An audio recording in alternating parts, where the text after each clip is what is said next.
Hello, everybody, and welcome back to part 2 of our very special Peter Gabriel album reaction. This is for his album I.O., and I want to start off right away by saying if you haven't seen part 1 of this 2-part series, I highly recommend going and watching it, because we had a lot of good discussion about why this album is so special beforehand, and then when we started listening to the album, we had, our real-time feedback in terms of the differences we were hearing. But if you insist on making this your first video here, or at least your first of these Peter Gabriel videos, Chris, why don't you tell everybody why this album is special? This album is special because it comes with at least 3, but 2 discs that are worth mentioning here is that we have a bright side mix and a dark side mix. And each one is, and it's the same song for each mix, but mixed by a different person. And we learned in the first half of this that it is not relegated just to mix. There is a difference, a little bit of a difference in some instrumentation as well, but it is really the only instance I can think of in any music where you have the ability to hear 2 songs or hear one song with 2 distinctly different mixes back to back in one release. And it's really, really interesting. Yeah, and we had so much fun talking about it. If this just happens to be your first video ever on my channel, know that we tend to talk about production stuff a lot here, and we focus much more on production and recording techniques and different audio engineering aspects of like that than we do talking about lyrical meaning of songs or the message of songs or connecting with the song on some sort of an emotional level beyond what the music makes us feel. So I just want to let everybody know that we're going to be talking mostly production talk here, but I feel like that's why Peter Gabriel gave us this really special treat and why this album really feels like it was made for my channel and for Chris and I to sit here and talk about it. One thing I want to say before we get going, just because I want to get to it right away, I have a beverage for this video. It's been sitting out for 2 hours now, but through neither of our own individual faults, we pushed back this recording. We've been postponing it for over 2 hours now, and so the good thing about that is 2 hours ago, Chris, when we were supposed to start recording this, I was frigidly cold, freezing cold, covered with a blanket. I had this like beanbag thing that we heat up in the microwave on my shoulders, and I was just dying, freezing to death. And so I texted you, and I was like, we can postpone this a little bit, and you were like, okay, whatever, it doesn't matter. Long story short, when I came down here to start recording, which was after our agreed upon delay, I was still freezing cold, and I had sweatpants on over shorts with a long sleeve t-shirt wrapped in a blanket with a blanket over my legs and that beanbag thing. Awesome. And I was sitting here freezing cold, and because Chris had some technical difficulties which really suck and aren't his problem, we sat here for so long that I think whatever kind of a flu I happen to have right now, I am now out of the cold stage and into the just like worst part of the flu. And so screaming back into the sweating phase. Yeah. And so I am just like sweating profusely. And I messaged this to Chris earlier as well. And anybody who's been following my channel knows I've had a very weird year physically, like health-wise this year. And so I have a cough drop off to the side, but today in particular has been really hard for me to not cough. And we're doing this at night, which is when it usually bothers me a little bit more. And I feel pretty good right now. However, if it gets to the point where it sounds like I'm straining to talk, I'll put a cough drop in, take some drinks, whatever. I have my Vicks Vapo inhaler as well, which sometimes works. And so just know I'm trying to do everything I can to sound as clear-headed as possible.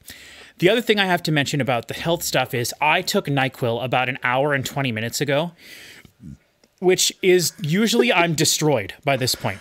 30 minutes is my it's like whatever you're going to do after NyQuil, it has to happen within 30 minutes or you're out. So we are recording this right now at 9:27 p.m. my time. I normally go to bed between 11 and 12, usually between like 11 and midnight. And so I'm good to stay up for another hour, whatever. Hour and a half, 2 hours, whatever. I'll stay up as long as it takes. And it won't be as long as you can. Yeah, it won't be an issue. However, this is the time of night where I start winding down, you know, just chilling, playing PlayStation, whatever, watching some YouTube videos or whatever. And so same. I had been deciding, I was laying on the chair freezing, debating, do I take NyQuil or do I take DayQuil? Do I take NyQuil or do I take DayQuil? If I take DayQuil, I won't be able to go to sleep in 3 or 4 hours when we're done recording. You know, at that point, again, it was like an hour and a half ago. So I was like, well, I'll just take DayQuil. Screw it. It's for the recording. And so I went and took this awesome honey DayQuil we have, or honey, I thought it was DayQuil. It was honey NyQuil. And I took an entire capful, and I might get very loopy in this video because NyQuil really affects me. I always have extremely vivid dreams when I take NyQuil. And it's the only time I ever remember my dreams is when I usually take like medicine, but specifically NyQuil before I go to bed. So I don't know what's going to happen. And I'm sorry if all of that was very boring, but I want to just kind of explain to everybody.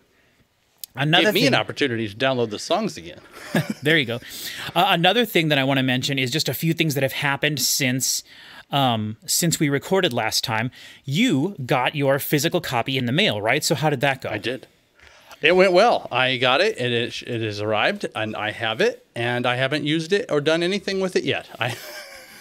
I really wanted to try to get the inside mix tested, because it's the Atmos mix, and that's the #1 reason I got it. And I just haven't. It would be kind of a lie if I said I haven't had time, but then all the different spots where I've had time, I've just been doing something else and didn't do that instead. And I was hoping to do it today. And then you were planning to be home a lot sooner than you ended up being home today, I think. So that kind of affected me. How is the packaging? Did you open it at least and like look at it? Yeah, I'll grab it real quick. Yeah, do that. To maintain consistency with this here channel.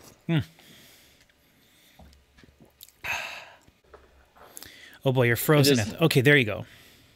It's a paper, just a regular. Yep, shiny though. Fold them up. Yeah, it had a little tiny sleeve that went over just the spine that had the listing of the three discs in it when I got it. And this is. Hold on, you're frozen. Hold on, I can. Okay, yep. Just a part of everything. Nice, very good. Yep. I/O on that side. Okay. And it's green, which is interesting. It is green. Because in all of my research for this album and then actually editing our first part of this, I found that he has 3 colors. The green color represents all 3 of them. Actually, you know what?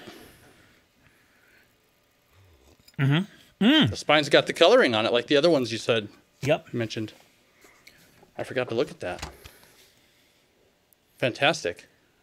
This one's, the very green, blue, purple, yellow, orange. Mostly all of it. But this and the inside actually reminds me, is very evocative of Pink Floyd's Pulse album. Okay. In the sense that it is this huge eye. Oh, cool. And then there's the eye moon situation. Yep, very cool. Now I'm curious to see if each disc is its response. Yes, okay. So the blue disc, I'm guessing, is the dark mix. The pink mix is the bright side is pink, dark side is blue. Green is the. And then looks like inside comes with this is where the booklet lives. Okay. And then, the green is over here actually, and it's purple. Oh, okay. Well, it's because it's purple. those 2 colors mixed together, probably, or something like that, which is cool. I suppose it would be pink and blue, kind of. I don't know. So that's really neat. But yeah, when I was editing the video, I tried to find pictures that I could use up above and below us here. And I'll be using the exact same format for this video because it's a part 2 of a part 1. So that was really fun to know the different like colors represent the different mixes and everything, which is really neat and absolutely what I would do in that situation. Yeah. So let's see. Did anything else happen since we've been gone that we should point out? In terms of what? Relevance to the channel? Yeah, just whatever. Game Awards was last night. Oh, that's right. I was going to say something about that, but I can't remember what I was going to say anymore. I guess congratulations to Baldur's Gate. Yes, of course. Did they get Game of the Year? Mm-hmm. That's good. In a lot of other things. I was watching it, and then So I was doing this thing where I would watch it, and then I would see something that I knew would be interesting to somebody I knew. So I'd hop over to YouTube and grab that video and then throw it to them when it was done showing. And I did that at one point, and then I saw the FF7 Rebirth thing, and I was like, that's not, because I was about an hour behind. So I was like, it's not time for that. It's not, I knew it was coming. I had a good feeling it was coming, but I was like, okay, no, I'm just gonna keep doing what I'm doing. And I think I made it about 5 or 6 minutes, and then I was like, that's it, close, throw this all out. I'm watching that, and then after I watched that, I was like, well, I can't imagine anything else being as much of what I needed as that, so I closed it. But then I picked it back up today and was watching it earlier, and I just haven't quite finished it yet. So. Yeah, there was definitely a lot of Final Fantasy stuff, which is really cool. So that Highland performance for Hellblade, man. Hellblade 2 is going to be unreal. Yeah. Unreal. Yeah. Oh, that's what I was going to say. The GTA 6 trailer dropped since the last time. Oh, yeah. Of course. Screw all this Game of the Year awards crap. We have now seen GTA 6 for the very first time, and whoo-wee! I'm so excited. That means I have 1 year to get myself a PS5. Let's go, channel. Give me tons of money so I can get a PS5 with all this money that you're all going to be giving me. Give me money. Lots and lots of money.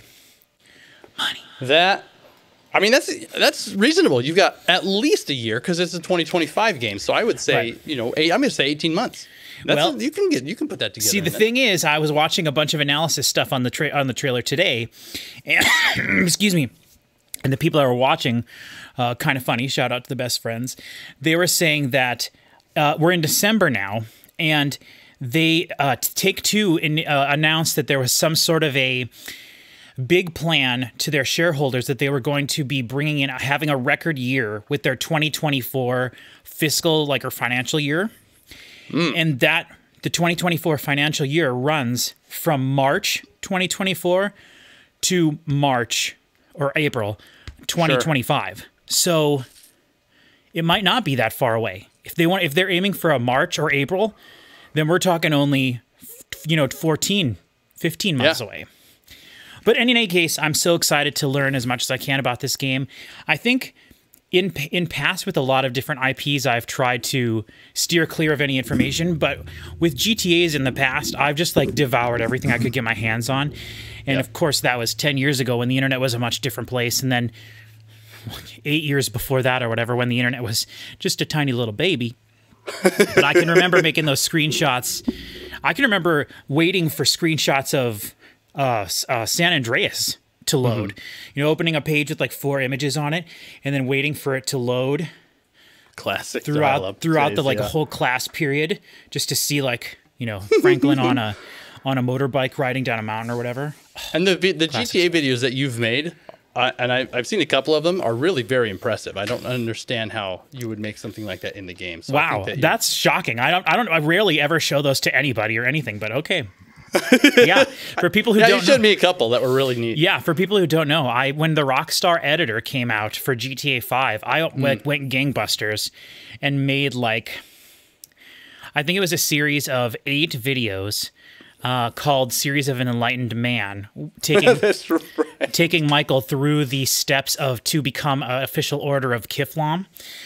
And that was a really fun thing I did. But basically the videos are just me recording chaotic things happening in the game and then using lots of slow motion and music and stuff to edit it all together. It's just pointless slow motion. Like any Zack Snyder movie, basically. Just total pointless slow motion with the camera sweeping and all this stuff. But I do feel like it gets a lot better as it goes on. And I did capture some really interesting things. So I do have a playlist here on the channel, I think called the series... what did I just say it was called? Something about the Enlightened Man? Yeah, Searching for Enlightenment. Searching for Enlightenment. And actually throughout the series of the videos, I actually do reach that point with Michael, and then it later becomes Adventures of an Enlightened Man. Oh, yeah, I see. So, Adventures of, yeah. That's what it is. Adventures of a Man Searching for Enlightenment. That's what it is. And then eventually it becomes The Adventures of an Enlightened Man. Anyway, it doesn't matter. Kiflam. All right, let's get back to PG, Peter Gabriel. I want to read a few comments from our last video. We haven't got a ton of views, so come on, people. Make sure you watch everything and then give it to your sister and your brother and your dad to watch it over Christmas. So you want to be some kind of music engineer poser who only watches this to hear what we have to say about Metallica and doesn't care that this is an engineering channel. Yeah, but Metallica is great, and we're going to be doing some more stuff with that coming up. Don't worry about that. So here's just a few comments. Let me see if I can pronounce this. I'm sorry. Excuse me if I'm still getting used to this, like pronouncing people's name. Craig Chaloner 153 says, superb analysis so far, guys. I look forward to part 2 and beyond. So that's great. That's exciting. That's exciting.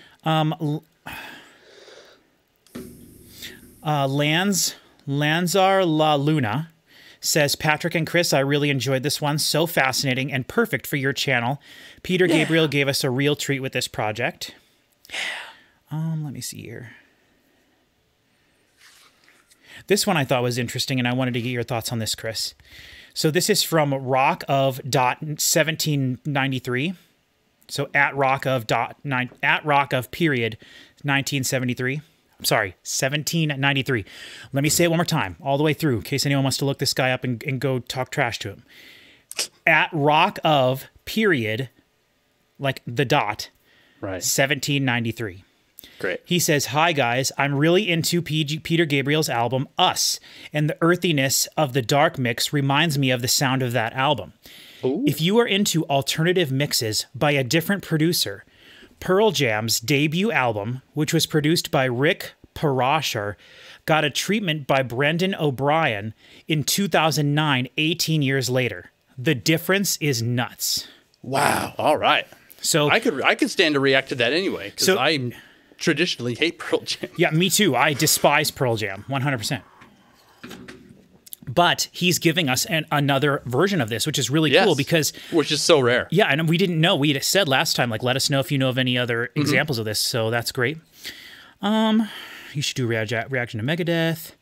You should sell stickers to help support the channel. Okay, maybe we should look into doing that, whatever that means. But that'd be a good way for people to give me money so I could get a PS5. You could just get just design like is it metal sticker or it's not metal, and then just print off 100 of them and send them to people. They mean like physical stickers? That's what I would imagine, yeah. Oh, I thought there was some kind of like a thing that you can throw in the comments or something, like, you know, as we're learning. No, I would have interpreted it as a physical sticker. I'd much rather have that than some mess of nothing. I'm just learning about emoticons or whatever. Or no, what are they called? In our Discord channel, which we have, and I'll put a link to in the emotes. Yeah, where you like create your own emotes or whatever, or what I did, spending like 5 hours trying to get that reaction of George Clooney going. That meme for like, I'm not joking, like 2 hours trying to figure out how to crop it, resize it, and then make it in such like a format that you can upload it so that we can have it in our server, so you can type in double take and it will be George Clooney going. One of my favorite memes of all time. And so... Is that from Oh Brother Art Thou? No, I think it's from the movie Up in the Air. Oh, great. Mm-hmm. And so now I'm feeling a lot better now, I have to say. Good. Yeah, your quill is kicking in. Yeah, so just being here with you all, I'm feeling the aura of everybody. You're sending me your vibes and hopefully your money so I can get a PS4 and PS5. Sorry, my PS4 works really great, and only one game did I ever play where it was going the whole time. Which one? It was Ghost of Tsushima. Nice. That game rules. Fastest loading times I've ever seen ever. Unbelievable. Including on the PS5. Even faster on the PS4. Ridiculous. I watched video comparisons. That's how I know. I wouldn't know. I wouldn't be able to compare, of course, because I don't have a PS5 yet. But I could if you send me some money. This is going to be the shtick. Or a PS5. Cut out the middleman. Dang it. No, you said it right. But I'm just saying, send you a PS5 instead of money. That would make me feel a little bit... that would make me feel a little... I wouldn't feel good about that. Anyway, that's going to be the new shtick for 2024 is send me money so I can get a PS5 to play GTA 6. Yep. In 2024. All right, here we go. 20 minutes in, we are going to listen to some Peter Gabriel. Yes. I think we should start with the dark mixes for a few songs. I'm in. Now, we left off on what I think a majority of people would say is the best song on the album so far. Road to Joy? Yes, Road to Joy, which was the single that you had heard beforehand. And in my mixing and editing the video, I re-listened to almost all of the songs. I didn't listen to every part of every song, but I re-listened to every song. And one thing I want to say real quick is I think that I was underestimating the album. I think I was letting what we were doing, comparing the two mixes, distract me a little bit from how good the songs actually are in terms of the songwriting, which is what we talk about all the time here. I said I want to focus on production, but when I was just editing the video, there were several times where I got caught up just listening to the song, and I was like, this is really cool. It sounds really good. Of course, that's what we talked about. But like, it's actually really awesome. The vocal harmonies are really cool. There's lots of cool parts in every song. So far, every song has been completely unique and not like any of the previous tracks. Yep. So if that continues for the rest, because we still have half of this album to go. So if that continues for the second half of this album, I do think this album could maybe potentially make it on my top 12. And so, which is something we're working on to record actually next week. So, all right. Are you ready, Chris? We are on to So Much. I am. Dark Side first. Track 7, Dark Side first. Are you ready? Yep. Hold on. Let me bring it up. I don't have my Winamp open, and it'll take like an extra second. Move that. Okay, I've got it pulled up. I think my volume's all right. In 3, 2, 1. Okay. Interesting effect on that piano. This is great. Just a piano right away. Sound like it almost like a tremolo or some kind of shuddery brrr on it or something. So much unfinished business. I'm not really noticing it that much. Okay. All sticky with desire, raking through the empty shells of all the rockets we find. Set the navigation for the earth, all warm and wet. Strings just barely playing. Something. And as the longing drops away, the compass is reset. There's so much to aim for. You can shoot. That choir he's been missing all album. I was going to say he's had it in a few parts. Yeah. But not when we wanted it. Just comes and goes. There's only so much can be done. That might not even be real people. It could be a patch. Probably is real people, but do you think there will be drums coming in? Man, I was born, but I've grown to be a baby with a halo and a horn. Burn up like a lightning bolt. All come with that bass came in just... Yep. I will say the lyrics, phenomenal. look around.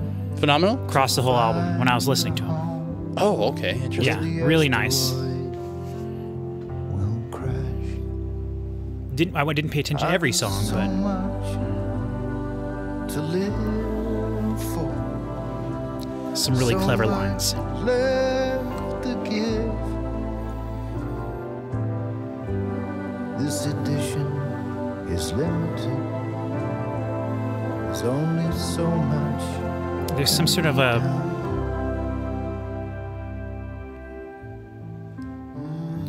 I think there was like a little shaker in there or something, very sparse. But there was some percussive element.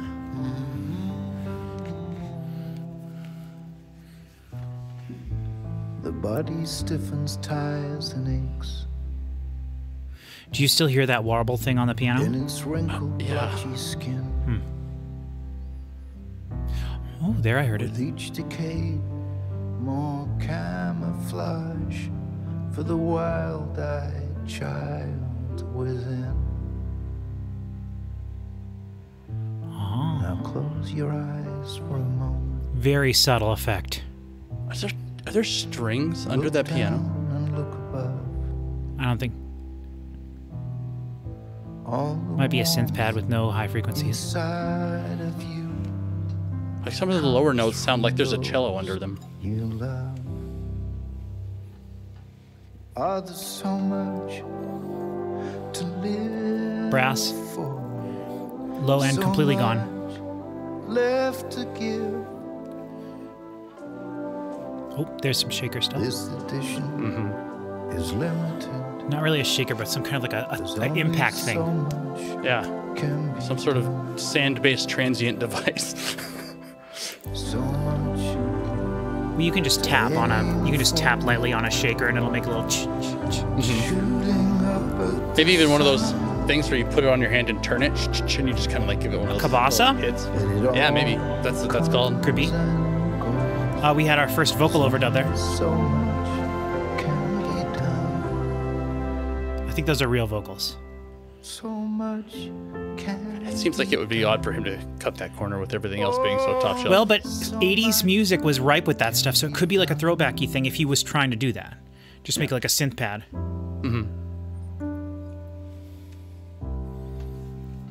Really good catch on that warble on the piano. Really good catch there. Very subtle effect.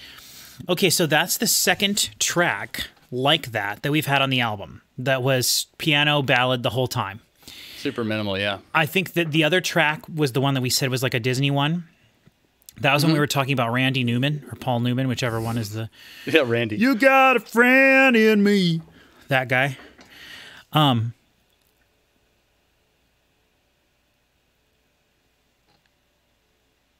This one I don't think had as much. I'll have to put that computing gif on me there. This one didn't have the build. Like that one had like a big Disney swell with strings and everything. And this one actually did something that made me think of something I'm really glad that it made me think of because I wanted to bring it up. But before I do that, what are your thoughts on that song?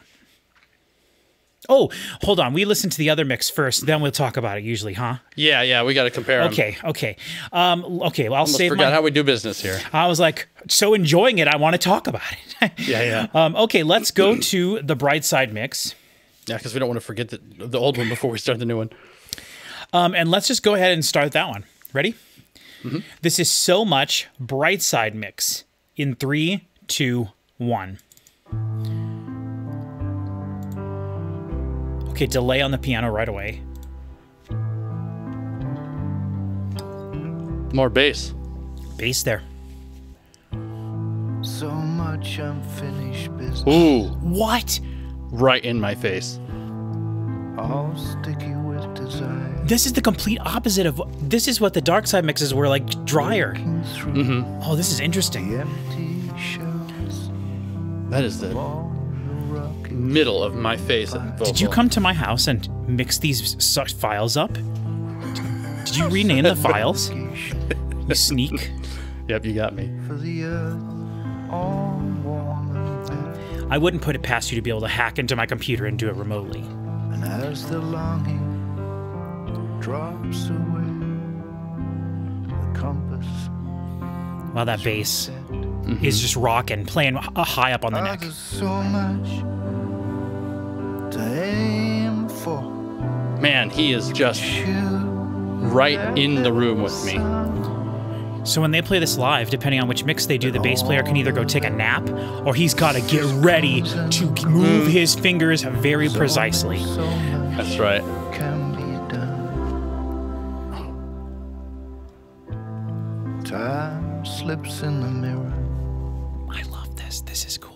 as an old man. These, I was born, The I vocals. can't remember last time I heard vocals that sounded like this. but Yeah. I've grown to be her baby. Now it's interesting because everything else you're hearing is like a stereo field, but his is just mono in the middle. Yep. It dry as a bone. Burn up like a lightning bolt. Like he could read an audiobook this way. Yeah. Yes. All gone And it with sounds like it was recorded that way as well. Like there's no low frequencies in his voice, really. you look around to find a home. It's very wooden where the sounding, his voice. asteroid But it doesn't sound thin. won't crash. It doesn't sound thin, but I think there's... There's so much You might be surprised if everything else is taken away. for, Yeah. so much left to give. It is dry as a popcorn fart, as Clea would This say. edition is limited. He's got nowhere to hide. He's doing a great job. Can be done. Okay, yeah, that was doubled. His.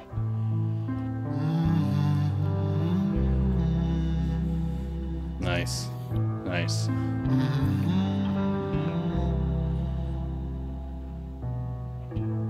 The body stiffens, tires and aches There's something off to the side there. in its wrinkled, blotchy skin.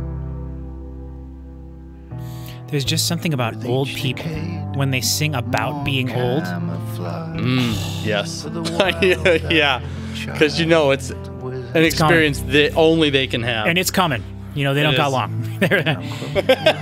We should do that. We should have what's the saddest song you've ever heard? Scariest song you've ever heard? Stuff like that. We should totally do that sometime. Well, it's Hurt by Johnny Cash, so what else do you have? No, I can beat it.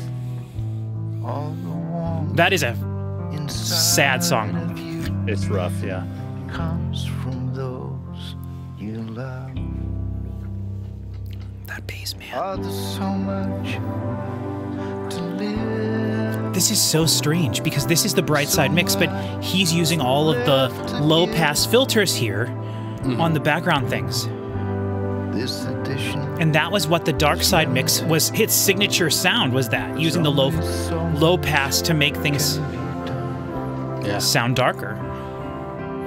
And that delay on the piano is to aim for, not strange, but it's shooting up at the sun.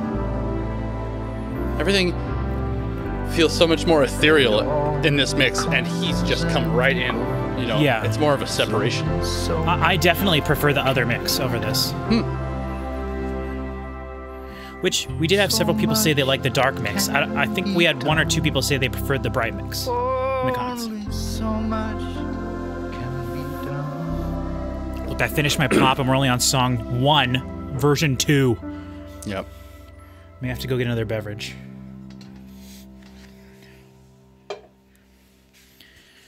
Beautiful, Yep. but Lovely. in my opinion, not as beautiful as the dark side mix. It's so funny, but and I don't know if I've ever mentioned this on the channel before, but sometimes if I'm not feeling good, or if I'm, which this year's been all the dang time, but if I'm not feeling good, or I just have like a little while to myself, or I'm waiting in between things, so I can't start something new, and I just have time to sit. And if I'm doing that in a room that has one of our Googles in it, what I say is, and this has been practiced this over many years trying to find the exact right words. Oh, nice. I say, "Hey Google, play acoustic instrumental music." And she says, "Playing albums is only available to Spotify premium users, but try this calming acoustic playlist," right? "Hey Google, volume 10.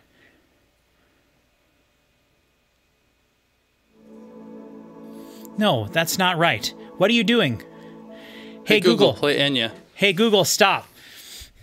Sorry. Okay, check out this YouTube music station. She's gonna tell me. Everyone watching this video, they're going to do that. But I always say acoustic instrumental music is what I say.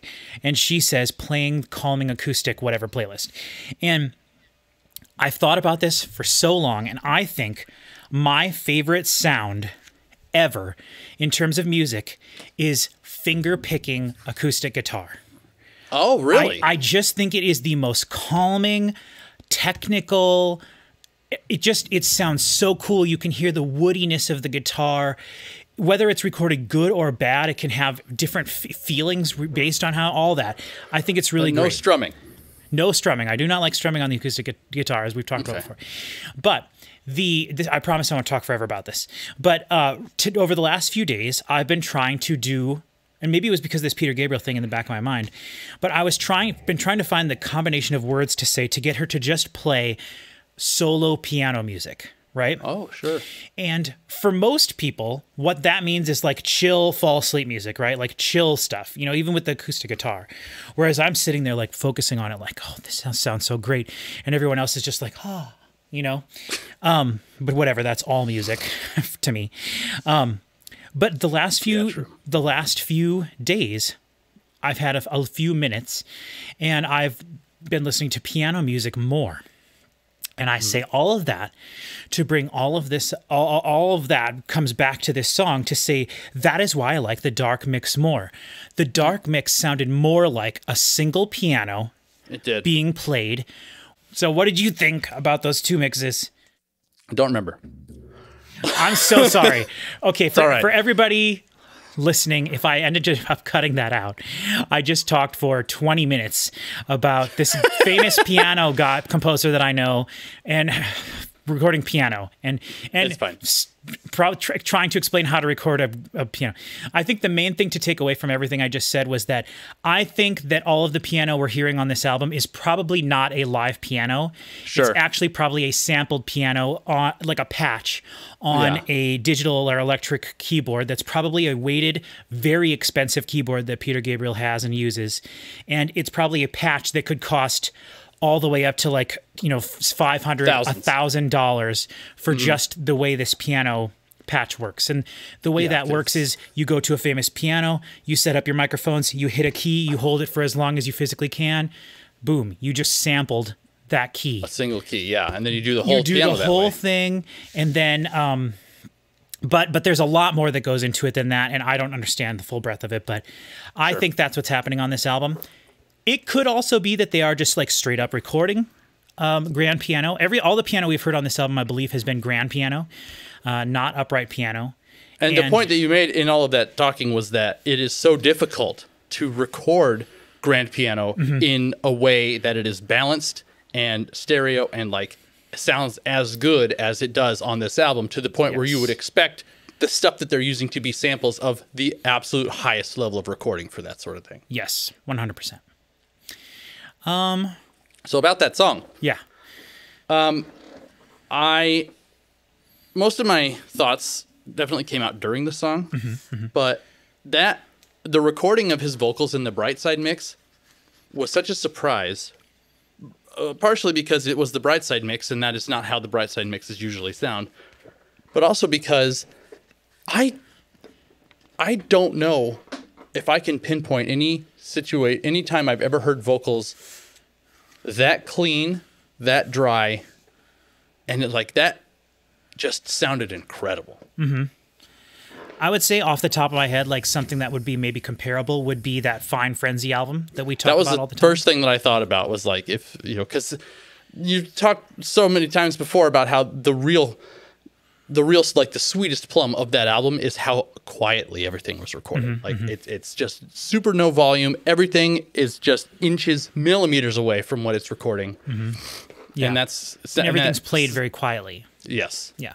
On some of the songs. And that carried over into what he was doing there, where it's just like, and bravo to him for, obviously he's been doing this for longer than I've been alive. So it's not really that big of a surprise that he was able to flawlessly sing that at that level with that dynamicism, because sometimes you need to be able to project to hit certain notes and things, and he just walked through that performance. Yeah, and nothing ever felt over-compressed in the whole song, in my opinion. Very true. I think the choir and all of the elements that like came in during this chorus, we'll call it, were way more pronounced in the Dark Side mix. And that was, to me, the biggest surprise, because the Bright Side mix so far has had everything very high frequency and clear.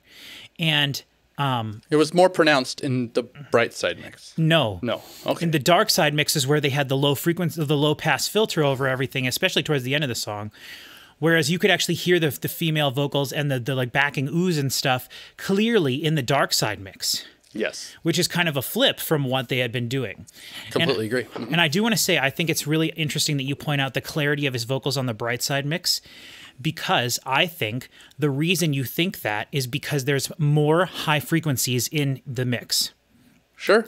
Which we always talk about. Lines up with Bright Side. Definition and clarity comes from the higher frequencies. We say that all the time. And when you have an album that's mixed, where it's accenting just the mids and lows, you lose a lot of that clarity, which is what I was complaining with that Poppy album, just as a recent example of a video we have on the channel, if you want to go check that out. But it's interesting to point that out, because I was surprised with the dryness of the signal on the Bright Side mix, but not with the clarity of his vocal. The dryness was what really got me. Yeah, and Yeah. So we can keep going.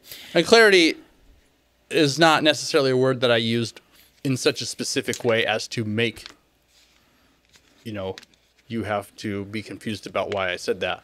But it was just like, I think the dryness and the closeness is really what struck me. Yeah. But what I was saying was, I think you noticed that more because of the additional high frequencies. Yeah. Yeah. And I wasn't trying to, make it like you seem like you were saying something you weren't. No, you're good.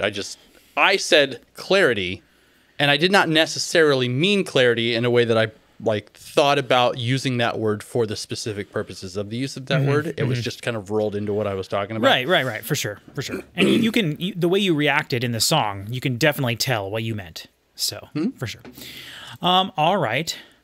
Let's go back to the dark side mix, I think, if you're all right with that. This is Olive Tree, which is really interesting.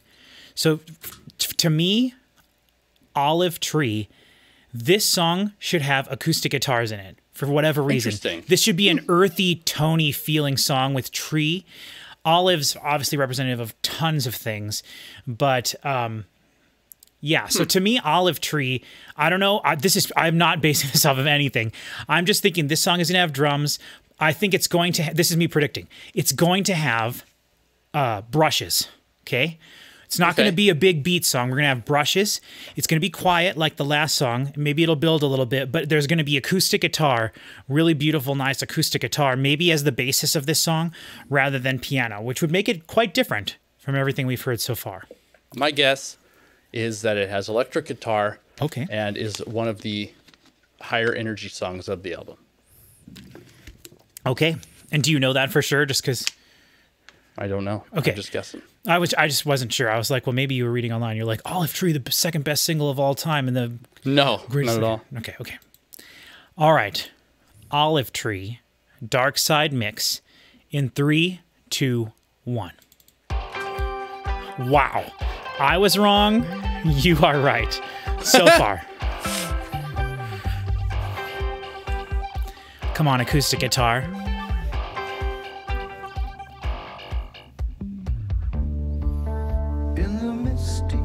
Maybe electric guitar. My eyes fall to the ground. I can feel it come. It's a little Depeche Mode. That is a very Depeche Mode riff. Love that bass. Yep. And just the general progression of the notes is very much what I want. Well, that guitar note is, yes. It's creating like a constant sound.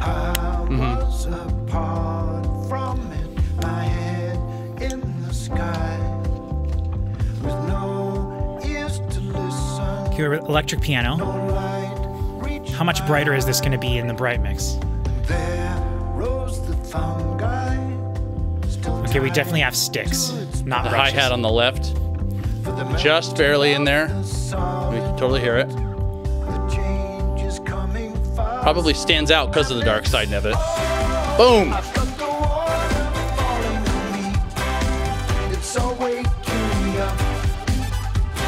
Oh, that brass.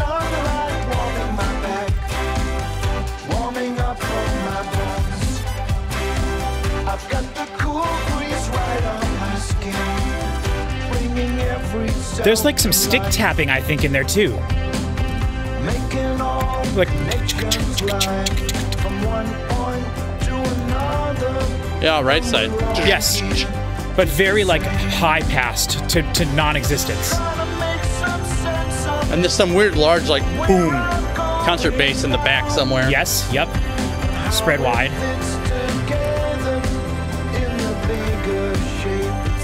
Strummed acoustic guitar. Ooh, Yeah. yeah. What a resolution. Love that. They've done that several times. The tom drums. God, and those drums sound live as Very Phil Collins.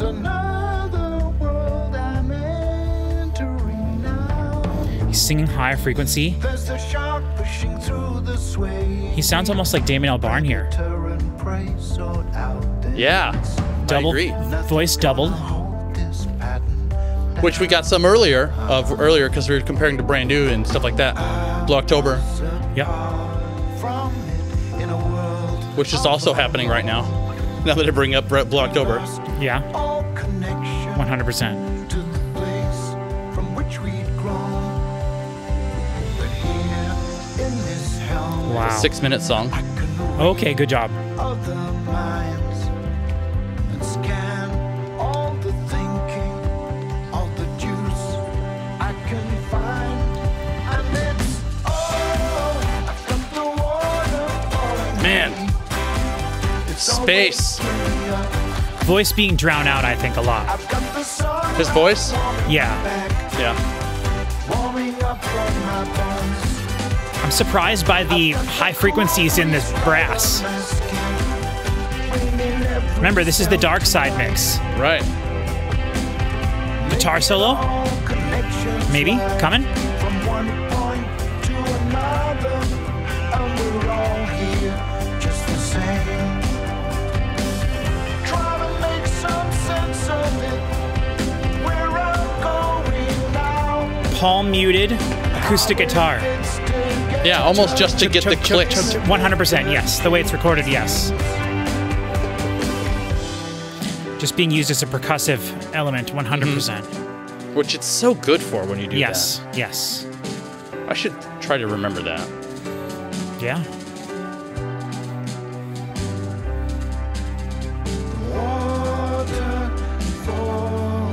Sorry for spoiling who won Game of the Year, by the way. I had a feeling it was going to be them, so I'm not upset Well, about it wasn't Hogwarts Legacy that wasn't nominated for anything as far as I can tell, so.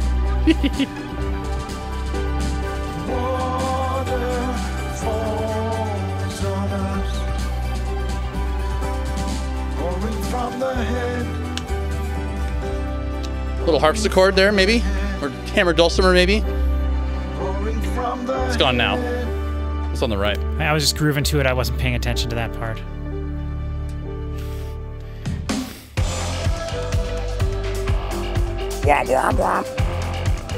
That's kind of how the song started, remember? Yeah.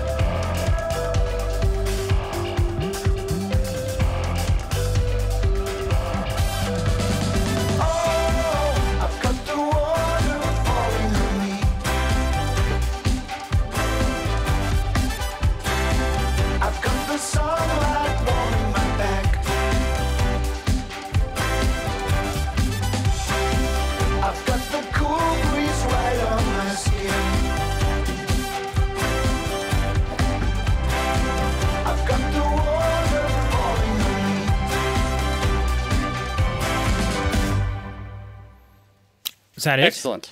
Yep. Wow, that did not feel like 6 minutes to me. I know.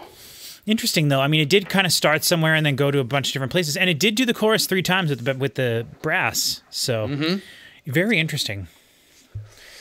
Let's just move on to the Bright Side mix. I'm really curious about this.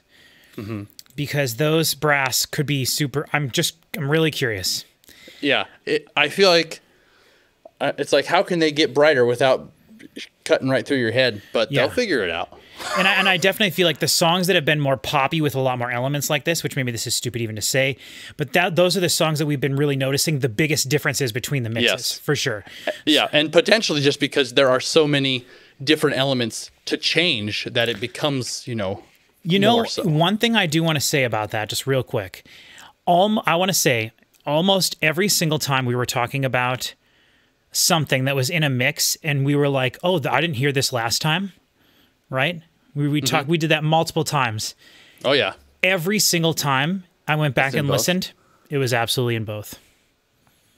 Great. So it's absolutely just what is being presented as the thing your ear should be drawn to.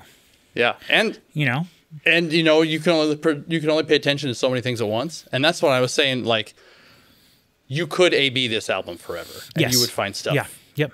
But there were multiple times last video when I was editing where we were like, but it wasn't you, it was me, both of us. We were like, I don't remember that bell part being there at all. Like, it wasn't there for sure. And I go back and listen to it and it's like, nope, it was absolutely there. So Is there any difference in instrumentation between the two I versions? definitely think then? so. Yes. Okay. Like we've heard already here, that bass guitar was not in that first song. Yeah. Right? It was on the bass came in the second verse and was very sparse. Whereas in the other mix, it was there the whole time. It was all the time, yeah. So there's definitely Noodling away. Yeah, I don't think I think what happened was both engineers got everything. And then it was up to them to choose if they could take things out. I obviously don't think they added anything to anything, although I do know later on in the album there's one song that's like 25 seconds longer than the other version. So I'm guessing that person maybe looped a section a couple times or something. That'll be my guess. But I think for the most part, it was just if you want to take something out, you can. But then it's also just like, what are you featuring? What are you featuring? So Let's dive right in before we forget. Yes, this is Olive Tree Brightside Mix in 3, 2, 1. Guitar. So much more guitar than last time. And that kick drum, it has a little to it that it didn't have before. In the misty silver night, my eyes fall to the ground. Okay, same general premise. Yep. Vocals are more present, I think. That has been taken out of the kick drum. And it's just The seats pushing out. low frequencies. Yeah, that's like 100 and down. Weaves its way out through the corner. Vocals doubled, Nothing's gonna hold this which I was wondering about. down.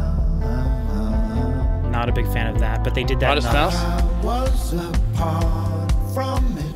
My head Listen to those cymbals. Yep. They live. no ears to listen. No light. Yeah, that drum kit is significantly more present than it was before. Yep. The fungi still tied to its past. For the melting of the solid world, the change is coming fast, and it's I've got the water falling on me. It's awake. Everything is more. Huh. The brass doesn't stand out as much because there's more ceiling to the rest of it. Yes. Vocals definitely more present, I feel. Right on my skin, bringing every cell to life. Ooh, yeah, that's very cool. That's new. From one point to another, I love that. I think that's a guitar. just the same. Trying to make some sense of it, where I'm going now, and how it fits together in the bigger shape of things.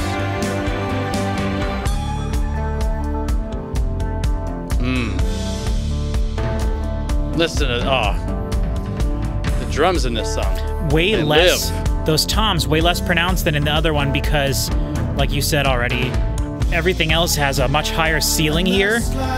So every individual thing I feel is kind of being like mixed into the fishbowl.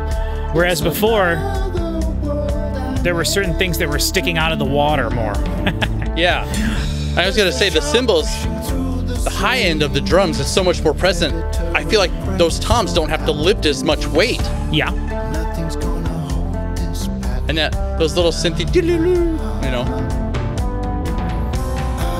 Was apart from it in a world of our own. We lost all Kick drum sounds phenomenal. to the place from which we'd grown. But here in this helmet, I could read other minds Let's go. and scan all the thinking, all the juice I can find. And it's I've got the water falling on me. It's all waking me up. I've got The dynamics of the way the chorus bursts in is not as different. Yes. Much less impactful here. Yeah. And I feel like that brass sounds almost fake. So what does? The brass. Oh yeah.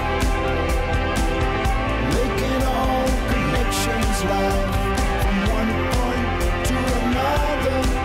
And we're All these different sounds that are happening, and they're all separate. trying to make some sense of it. Where I'm going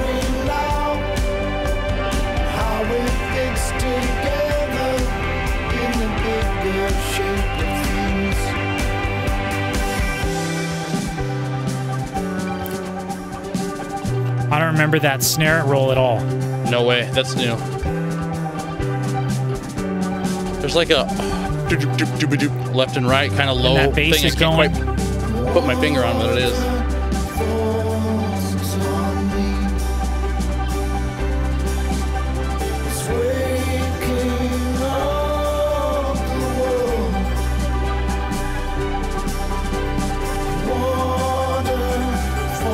Those acoustic guitars. That could be a bouzouki or a mandolin, actually. Yeah, I was thinking bouzouki, yeah, for sure. Both sides, back and forth. Rolling from the head.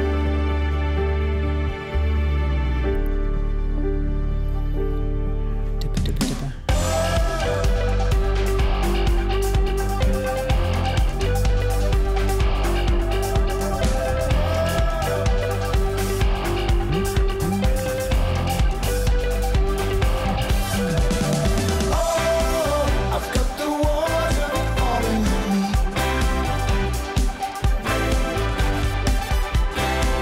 I've got the sunlight warming my back. That delay. Back, back, back, back. Cool breeze Yeah. right on my skin. I've got the water falling on me. Wow. Wow. Wonderful. Man, that's so crazy how different it is. So do I even need to ask? Like, I vastly preferred that one.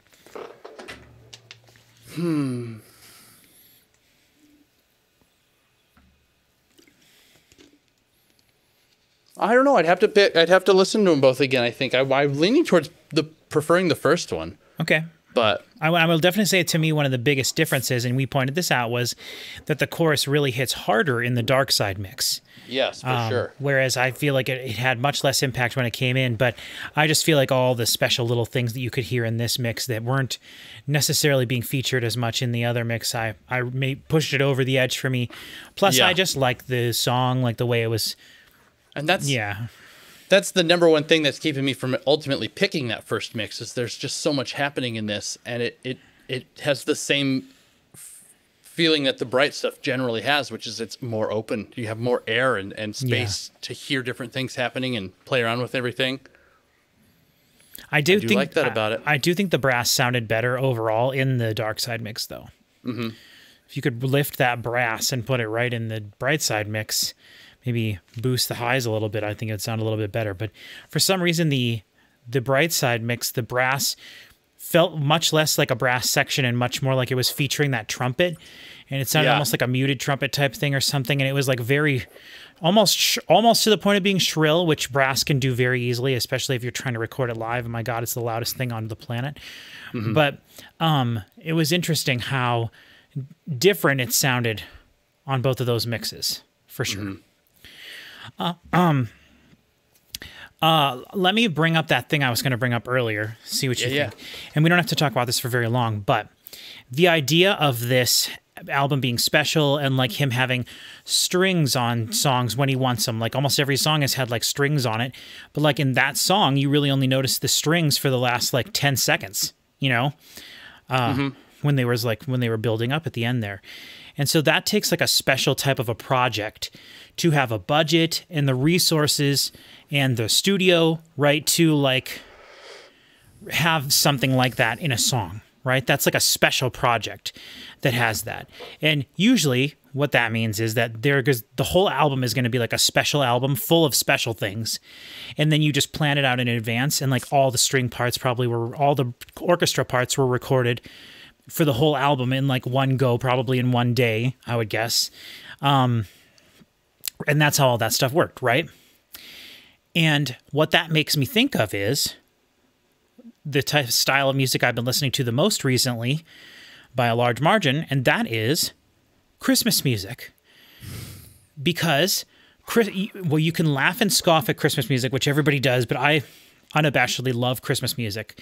But like, for whatever reason, there's two things in this world that give you that you have like no excuse whatsoever, and you have unlimited resources to record anything you want, however you want it to be recorded. And that's if you're making a Christmas song, you can have choir, you can have strings, you can have orchestra, you can have a brass section, you can do whatever you want for whatever, because Christmas music makes money. And all it has to do is be about Christmas. It can be whatever genre you want.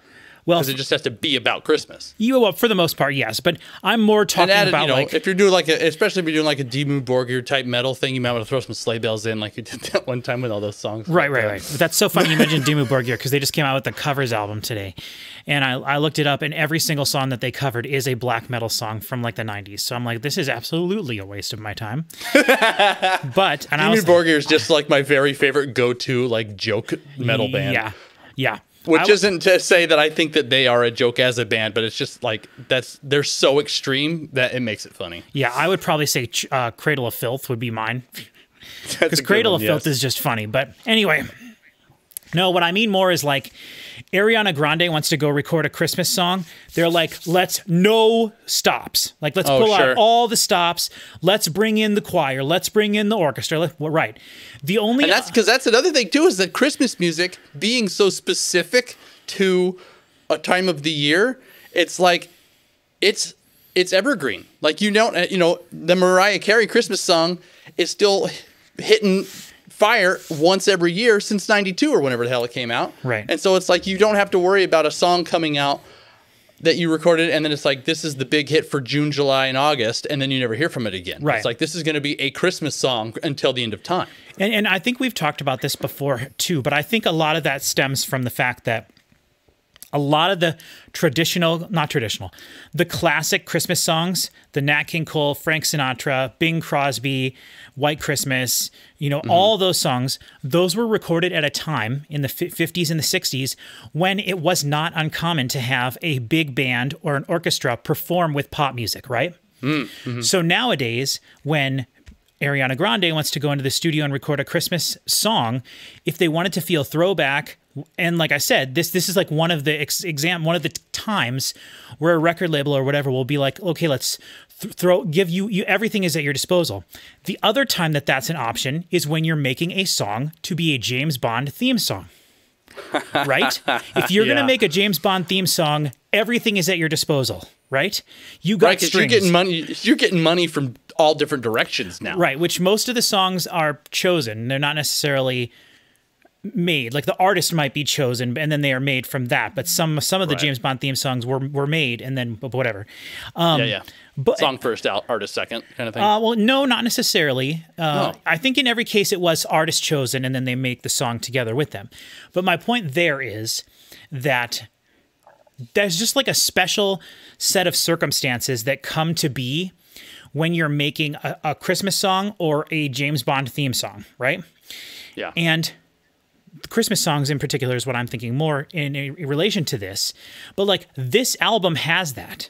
This album has that feeling of like super high fidelity, ton of money put into it, no limitations whatsoever. None. This feels like Christmas If he music. wants elephants in a song, They'll go then get 'em.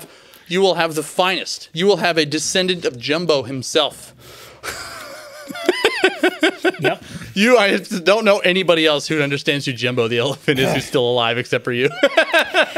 Yes. And so I just want to point that out and say, like, I've been listening to Christmas music, and every year I have these thoughts where I'm like, man, Christmas music is so special. Like, it's just like one of the only times where the music industry just comes together collectively and is like, no, let's all make money. Put everything in every song. And some of the songs are terrible. Most of them are pretty dang great, even if they're doing covers, whatever. Some of them nowadays are just kind of being churned out like butter, but a lot of them, there's a lot of effort put into them. And so shout out to Christmas music and the fidelity of that and the ideas that we've been talking about here and how this album relates to those specific ideas. So hopefully that made sense for everybody. It does. Totally. All right. Now we are moving on to Love Can Heal. Should we switch and do the Bright Side mix first? I think so. All right. Bright Side mix first. You ready? Yep. In 3, 2, 1. Okay. be dark. Christmas song. Yep, it's my very first thought. Christmas song is here. The first Noel.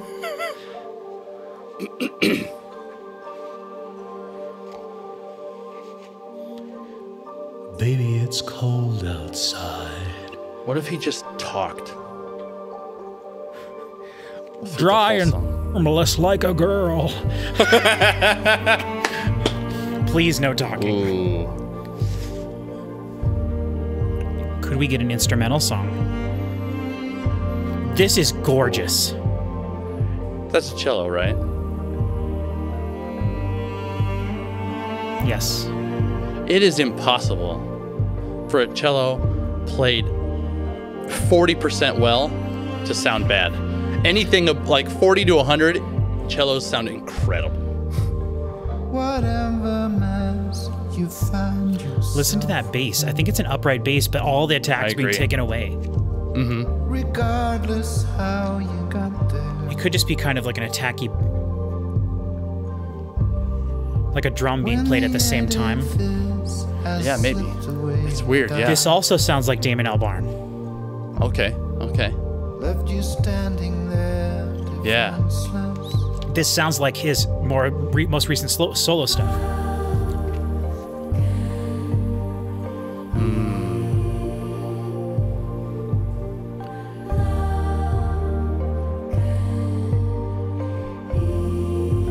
Love that.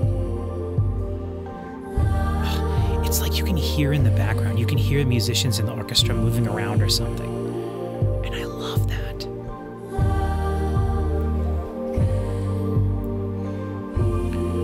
There's some more even like marimba-y type thing or something in there. There's something moving out of you, your body and your skin.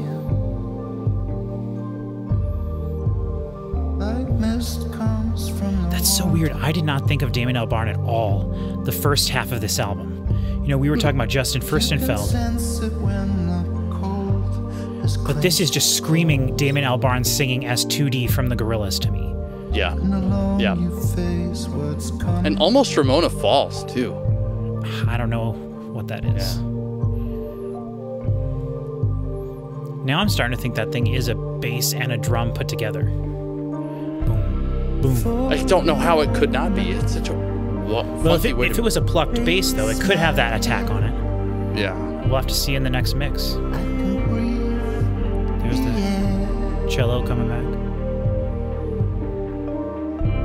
out in the sunlight. The north colors Sounds like someone beating on a trash can in the next neighborhood. set against a bed of green.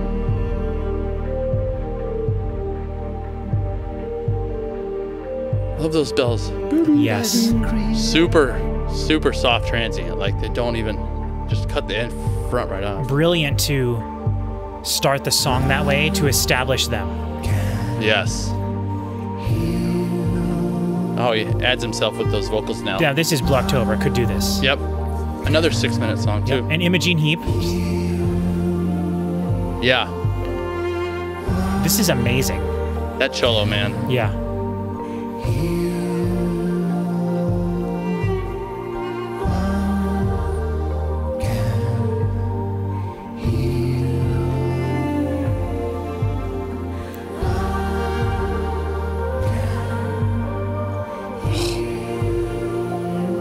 Those wandering female vocals in the back.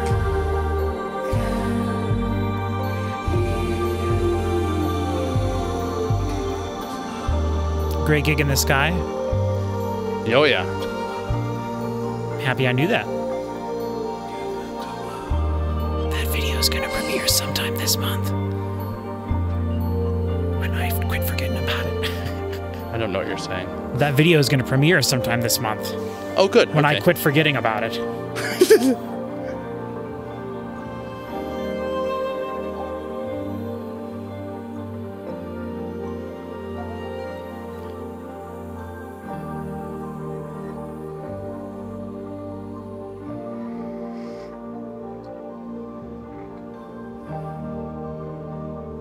I'd kill to hear this on the Princesses. The princess? Oh, the speakers? The Dune text of the studio, yeah. Well, you can listen to it in Atmos. Atmos, I can and I will. which is going to sound really good. It's gonna be a feast. Can you hear me when I whisper? I can now, yeah. Okay. We did have a comment talking in our Spirit Box video talking about how you couldn't hear me because like you couldn't hear me do stuff like this. Which I still can't hear.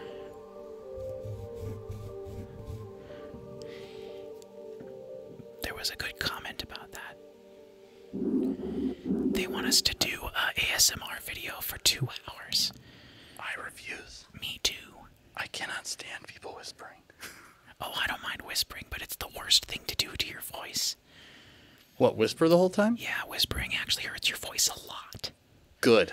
I hate whispering. There's what my favorite horror movie is Poltergeist, and there's a whole sequence in there where they whisper. Yeah. For like, and I feel like I told you this in the last video, but We did talk about Poltergeist, but yeah. it's insane.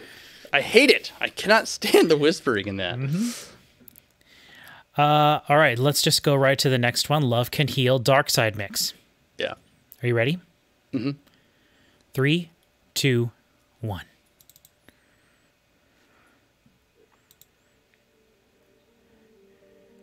I feel like the other song started faster. Wow, I'm really curious about this. I feel like the first slow song we heard, the first song we did today, I enjoyed the Dark Side Mix more. And so I'm wondering if that'll be the case here. So curious about that bass. The upright bass or whatever it ends up being. No cello yet. No, that took a while to come in.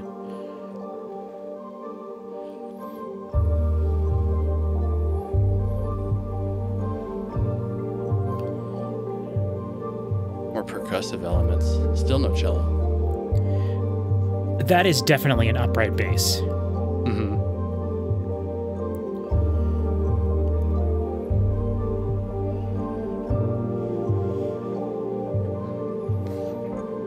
Which a bowed upright bass is also really, really, really cool to listen to. Yes. Whatever mess you find yourself within, That like white noise. regardless how you got there, Oh, that's sibilance on in his reverb. when the edifice has slipped away and died, Wow. Love That's that. cool. Oh, that's good. standing there defenseless. With like an infinite reverb, with an infinite feedback. Oh, Just like, yeah, over 100 or something. yeah.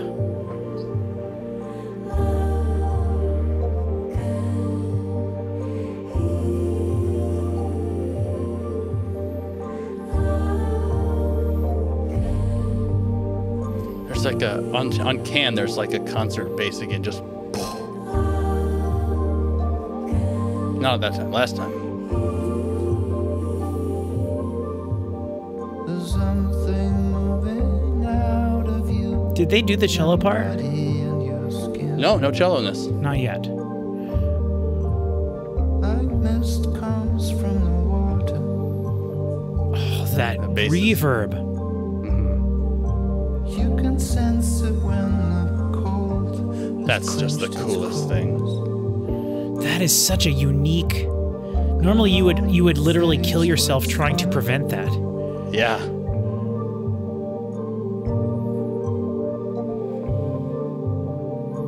You almost have to like write the lines so they all end with S's and sibilants. For a moment, Oh, rain smile. this is very Ramona Falls. I can breathe the air. Isn't that Scott Pilgrim's Girlfriend? Out in That's the Ramona Flowers. sunlight, Pretty badass either all way. the colors set against a bed of green. The whole vocal changed. Well, it's not doubled either. Yeah. A bed of green. His vocals are much more inside the mix. Dee doo doo doo dee doo doo doo.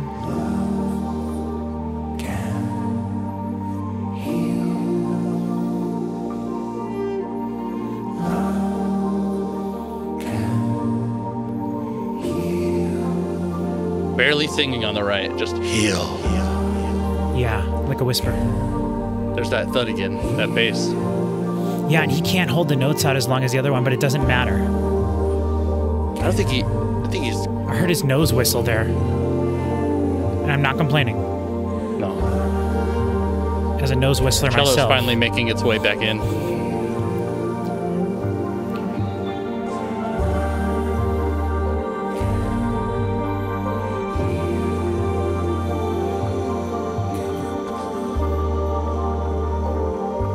I feel like the female vocals were much more prominent in the other song. This one, the female vocals were the first time that happened, but the second time that was mostly just Peter Gabriel. Mm-hmm. I love how they're really playing with how much to have you focus on the drum parts, like not the drums, the bell parts. Like sometimes they take away some of the reverb and it's a little drier and you're drawn to it a little bit more.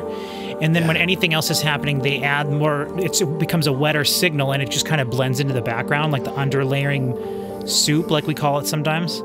Yeah. Like now here I hear piano. Yeah, this is fading into something else, but we still got a minute left, so it's like, what is this going to become, you know? Yeah. Is it slowly going to diminish it? I mean, that's kind of what it did in the other one.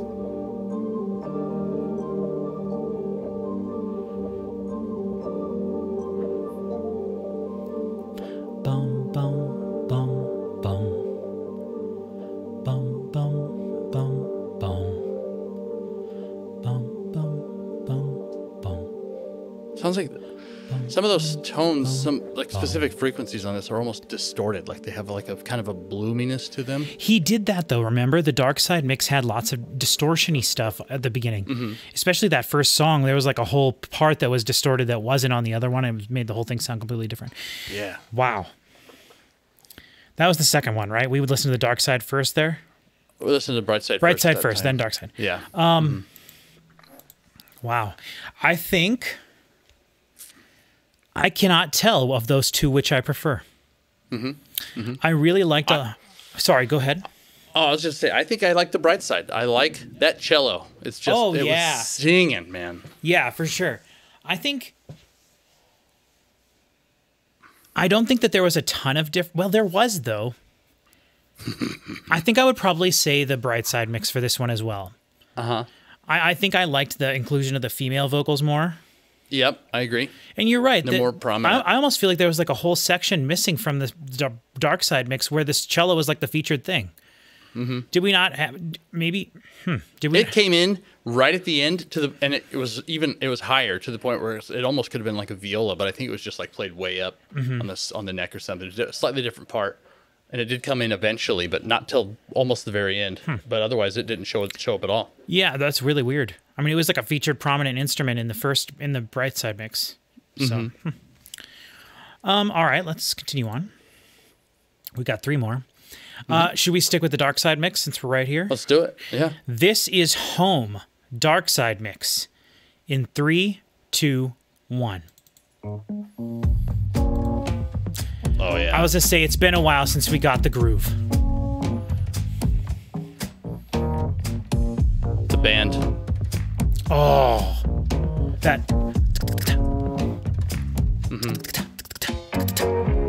Oh.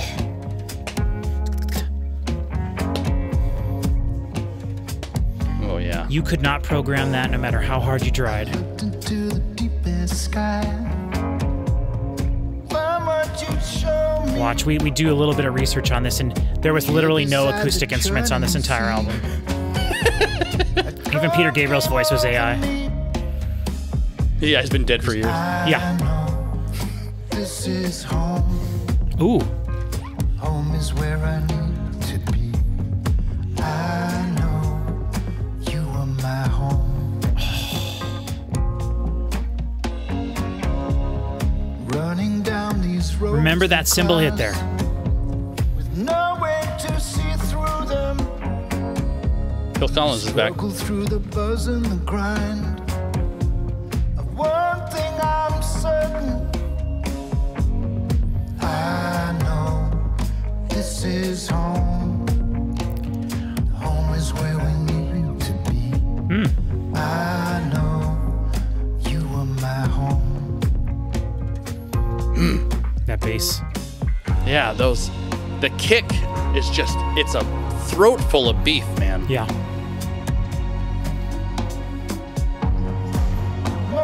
Snare's not on the snare. Snare's not on. Right.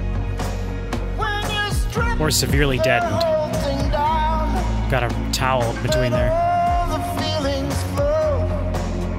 I'm standing there in the garden, Coral? watching the world Yeah. Probably a patch. Yeah, yeah. Like a coral Still patch. though, just cool. Yeah. Whoa, singing his heart out on this one. like a river through the night, where the colors bleed to light. Whoa. Ooh. I looked as far as I could see. See what we're Man. showing. The timing Electric and piano. the bass of all of these scattered percussive elements Yeah. is just so satisfying. Because it's so dry. It's so dry and close mic'd. I mean, you could take any surface and put a mic on it and just... You can't see, but... You could take any surface and just do sort of like... Yeah. And when everything is just as quiet as can be, you can do stuff like that. When it sounds stupid, but when you're in a professional studio that's as quiet as humanly possible, you can record stuff like that. Walking down the road, going back home. Is this the dark side mix? Yeah. I keep forgetting which is we're on.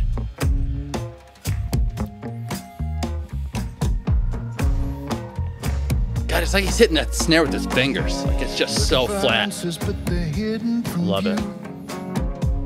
There's no way of knowing.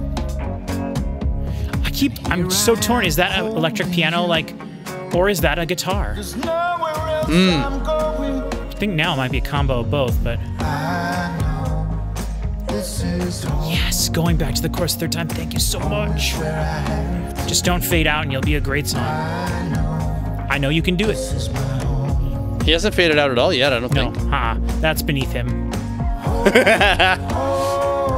did enough of that, Agreed. you know, for the last 4 I agree. years. Yeah, you don't put out an album for the first time in 20 years and fade out. Watch the last song will be. Okay, there's definitely guitar. Yeah, I heard a like a slide there, like a finger movement. Whatever that. Fret noise. It's some kind of guitar. Yeah, that's or what a I've been debating keyboard. about this whole time. Is it Yeah, an yeah. electric piano or a guitar?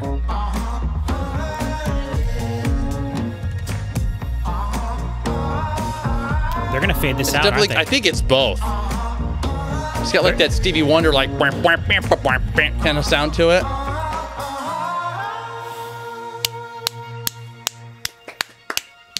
Don't need to get out the fade out board for that. Nope. That just had What a a feeling. jam. That had a feeling of fading, and I was really scared. You're ready there. for it. But it did have finality to it. Yes. Yep. They just stopped the little beat thing and then let it go on. I was great. Mm-hmm. All right. Which really shows exactly how easy it can be to finish a song. Yeah, please God, it's not hard. I'll do it for you. Just give me the files. So this. Okay. So let's just go right to the bright side mix. I don't even know. I'm really curious now.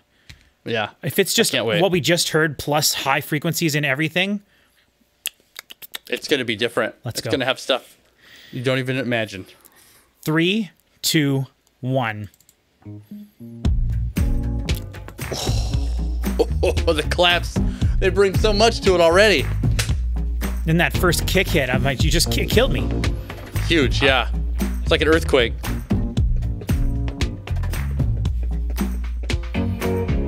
Some hand drums that weren't in there before. Oh. Oh, that guitar off to the side. To the deepest sky. Oh, Lots of auto-tune there. Find what you'd show me. Here beside the churning sea. Tambourine on the left. A calm came over me. 'Cause I know All by itself, this too. is home. I can hear every movement in that thing. How do they do it? You were my home. All these percussive things are going to be interesting in the Dolby Atmos mix. Yes. Because are This they is going the one I'm looking forward to so Are much. they going to the pan them, most. or are they going to leave them Nowhere to see through. I bet they're mostly in the middle, We struggle or mostly through in the stereo buzz spectrum and as we're hearing them here?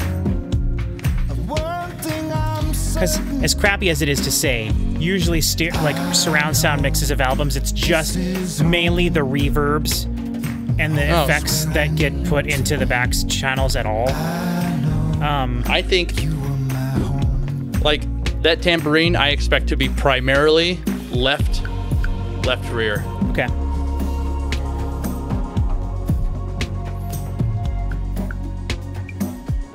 Listen to that. more or There's a less, different type of drum in there. Yeah. It's got this ting to it. when you strip the whole thing down, let all the feelings flow. I'm withstanding The beat on this song is way less pronounced. watching the world. Yes. Like the other one, it was. This is the which version is this? This is the bright side mix. I'm shocked. I'm shocked. If you would have said here, which one is this? I would be like, this is Dark Side easily. The night, I am shocked. all the colors bleed to light. Ooh, fretless bass. I looked as far as I could see. Maybe not. See what we're showing. That bell. Bing, bing, bing, bing.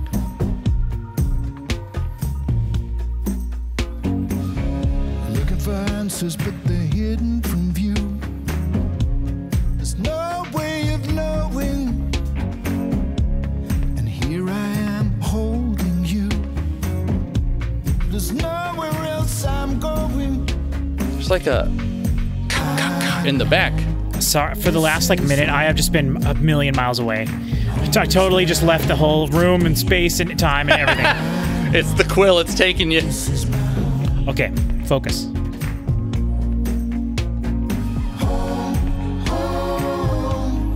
This is my home. Home. You're my home. Ooh. Just played it just a second. There it is. I love that.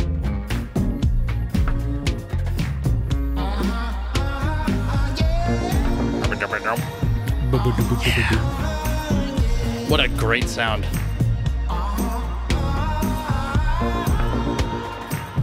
Yeah.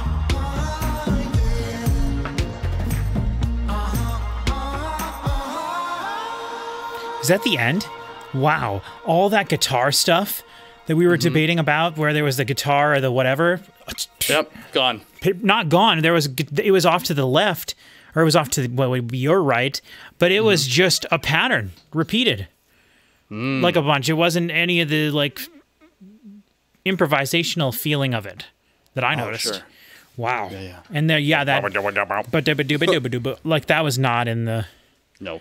What a cool thing, too. That's a great sound. Yeah, that was like a Whatever that was. distorted electronic signal of some kind. There's a song by the band that has like that kind of sound to it. It's a keyboard of Yeah. some kind. Yeah. I can never. You called it something once 100 years ago, and I cannot remember what name you gave it. It was like a clab something. The Weight. It's called The Weight, right? Take What, a the name of the load song? off, Annie. Yeah. Oh, you mean the name of the instrument? Yeah. Yeah, it could be a clavichord, Clavichord. Okay. which Very cool. is like a harpsichord, but at lower frequencies, pretty much.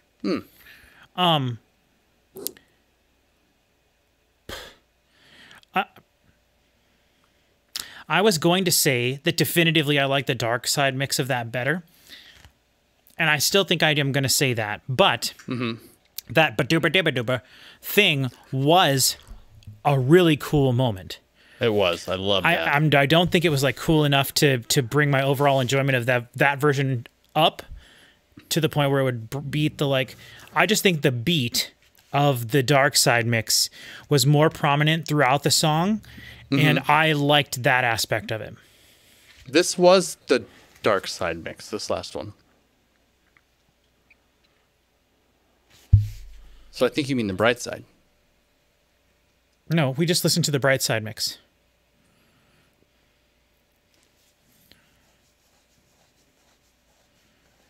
Okay. So I think that the Dark Side mix is my favorite of this song.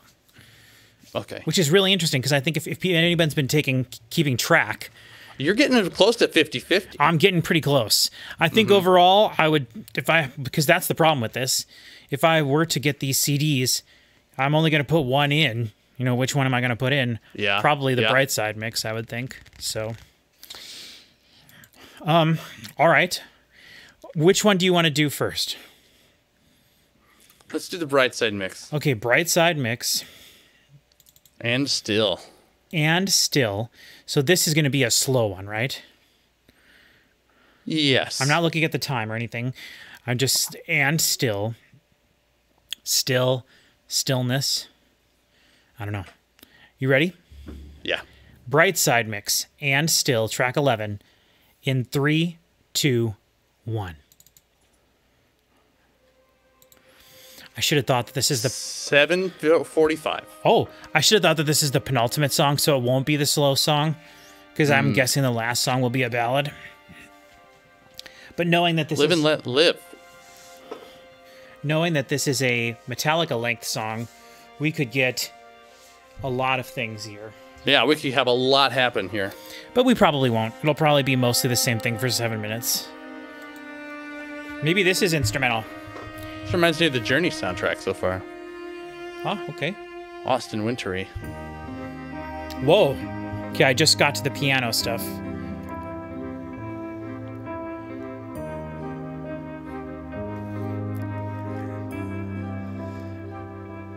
Flute patch. Boom, boom.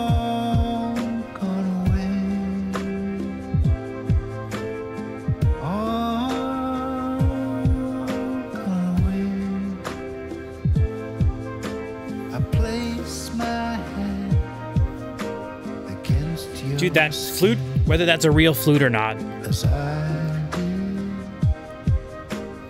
beep, beep, boop, beep, could be a real flute or it could be a flute patch. It's awesome, though. The thump. I'm not a fan of the Congo bongo thing.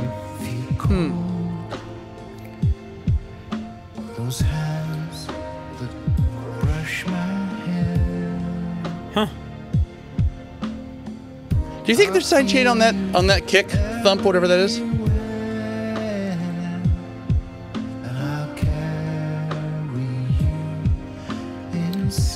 Probably really fast. I mean, I'm not hearing it affect anything, but it probably is there. Yeah, that's what I was wondering too. It's like I'm not hearing it hit the way everybody else uses it, but it's so clear. Well, it's the only thing in its frequency range. Very true. Love that guitar. You know, the... Not a fan of the direction he's taking his vocals in this so far. Okay. Just like tonally. Yeah. Do you think the big full drum kit will come in at a certain point? I think so. I I'm hope gonna say so. yes. Yeah, I hope so. Are we doing Dark Side? This is Bright. Okay. There's that bass. Upright. And I think those background vocals are pitch shifted. Like they're an octave up. Your presence Heavy on the sibilants. and at every corner memories form. You Rim shot us for the snare. like the sun. Ride. Love a good ride. Every morning you be there. Some background vocals. Night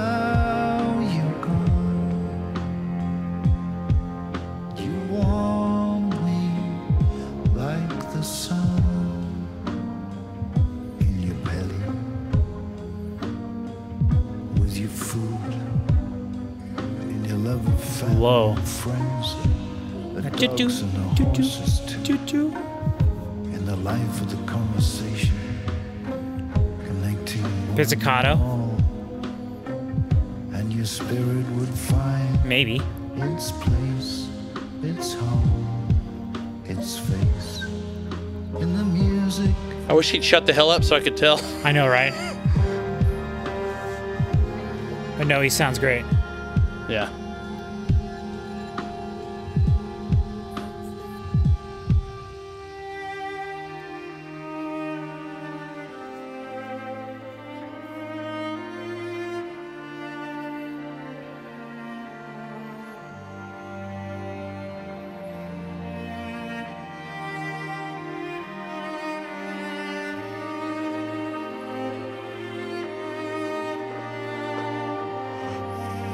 Gorgeous.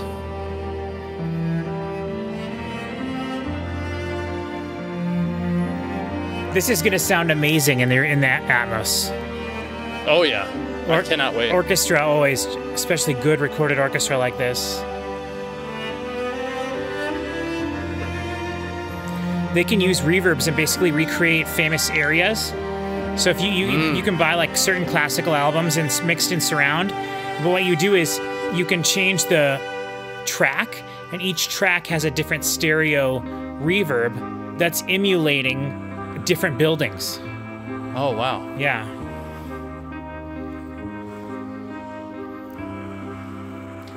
There's a lot of really cool stuff happening here. This is something Blue October would do nowadays. The last tracks on their albums have very meandery parts like this. Oh, interesting. Yeah, they've been doing stuff like this a lot more, where they'll have like a 10-minute track. I miss stuff like that from them. Like Sweet and Somber Pigeon Wing is just such a great song for wandering through the music. That's from their first album, I think. I don't remember that one at all, but Your eyes so young, so old, still boom, your boom, hands are cold. boom, boom. It's not a fan of the Congo Bongo. Everywhere I like it in certain situations, but I mostly agree. It just always makes everything feel ethnic to me, and I don't like ethnic drumming. Feel what? Ethnic. And I don't like ethnic sounding drums. Does that make sense? but I Yeah. Like tribal. still the warm winds will blow. Still all the rivers will flow. Interesting delay off to the side. And still the green grass will grow. Very Pink Floyd in this section. Little gorillas as well. With his vocals. I choose to go. I carry you inside. That kick drum just carrying through the whole song. I mean that thud. Electric.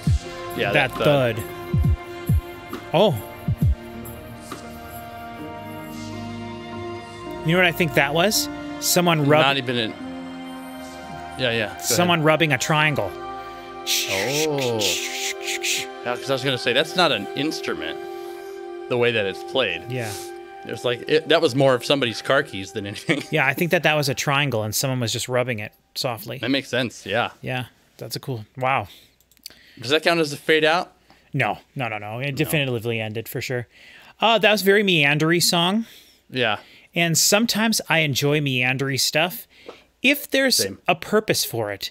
And if there's something happening over the top of it to kind of like guide me through it. Mm-hmm. In that case, there wasn't much there to guide me. I was thinking, as much as that song, as interesting as that was, and as interesting as the next mix will be, it is one of those songs that's like, you finish it and you think about, now I have to listen to that whole thing again, and you're like, ugh. That's the first time I've thought that while we're doing this. And I think that is my least favorite song on the album. Agreed. That, yeah, aside from Which is a bummer. being, aside from being a production masterclass, every Yeah. single song on this album that is definitely the most forgettable song. Yeah, which is unfortunate because it's the longest one, and it like could have had this really cool journey it took us on, you know. But instead, you even mentioned Journey right away when it first started. I think that was the song. I did, yeah. All right, well, let's see if you get any Journey vibes from the other mix. Have you played Journey? I did many years after it originally came out. Lovely game. And there was no one else playing it really when I played it. So I don't think I played with a real person, which is kind of a bummer. What do you mean you didn't play with a real person? Isn't that the whole point of the game? That like you get to the end and you realize you've been playing with like a real person. Yeah, I mean, it just whenever you happen to come across somebody, then you know that is a real person who's playing. But like you don't, there isn't anything really gained from playing with them. You know, you're just like, wow, here's one. I thought the whole point of the ending of the game was for you to realize that like the whole time your companion that's been with you like for the last half of the game or whatever has been a real person.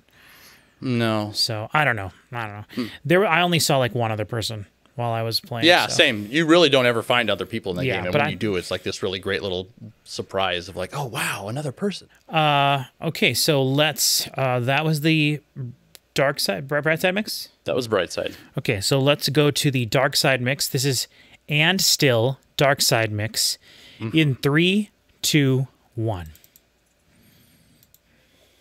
All right, 744. It is the last track that is longer on one of the versions. The last one is? The last track, yeah. Is like 25 seconds longer. One of them. I don't know which mix it is.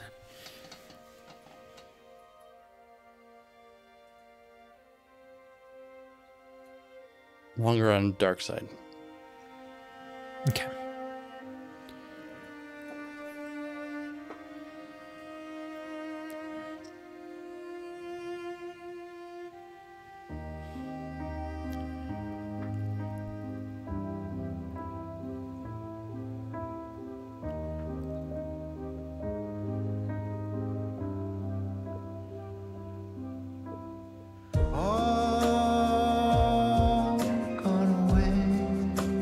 Shaker. Different song. Yeah. Shaker does so much to the vibe of a song.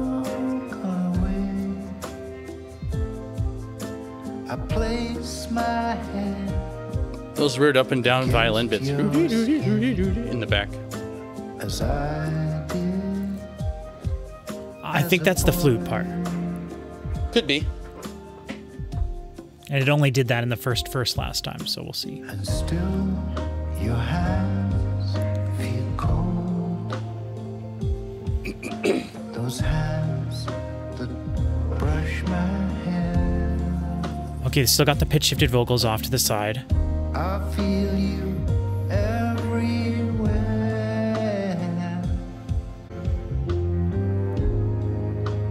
Now you're gone. So is that verse 2? Warm me like the sun in your belly Okay, pizzicato. with your food and your love of family I think. and friends, the dogs and the That bass horses too, just digging. Grrr. and the life of the conversation, connecting one and all, and your spirit would find its Yeah, I think that's got to be some kind of a patch. its face in the music. Kind of sounds. I mean, you can get that effect if you just really push down and drag the bow super hard against a string. Yeah. But I almost wonder, like EQ'd out some of the low end that you get from that too. I wonder.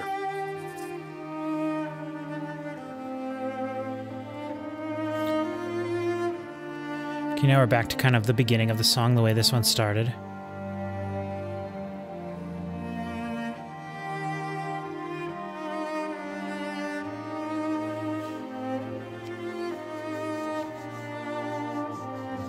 For some reason, my arm hurts where I had my surgery this year. It's strange.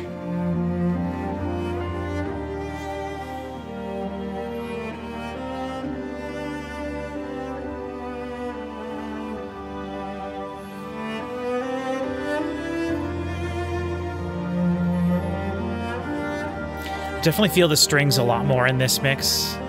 Agree. I don't know if there's anything that's been taken out. That other mix just had that kind of like Beatlesy feel almost to it during the verses. I feel like that thud is, I mean, it's gone, obviously. I don't remember if it stayed gone. It'll come back, but Yeah. like there was like a guitar part here that was way more prominent than the piano. It's just so strange which mix is doing which thing. Because it's not consistent in terms of like, I feel like the Bright Side mix has been pushing the piano a lot more across the album, whereas this song, the Dark Side mix, is really featuring and pushing the piano. Not in terms of the high frequencies, you know, but just like the piano is the thing you're hearing here. And it wasn't like that, I don't feel, in the other mix. Your eyes so young, so old. So this is verse 3, I'm guessing. Your hands are cold. I'm just trying to think of the pathway of the song, you know? Feel you everywhere. Like, where have we gone and where are we going? Carrying you inside of me in every place. But I can't. His voice sounds different right here in this phrase. I wonder if that was a... Okay, now we're back to the chorus with the shaker and the hitting the cymbal. Somewhere else. Down the hall. Yeah, it's pretty far away. Cool. place I choose to go. Half-length chorus. Carry you inside of me.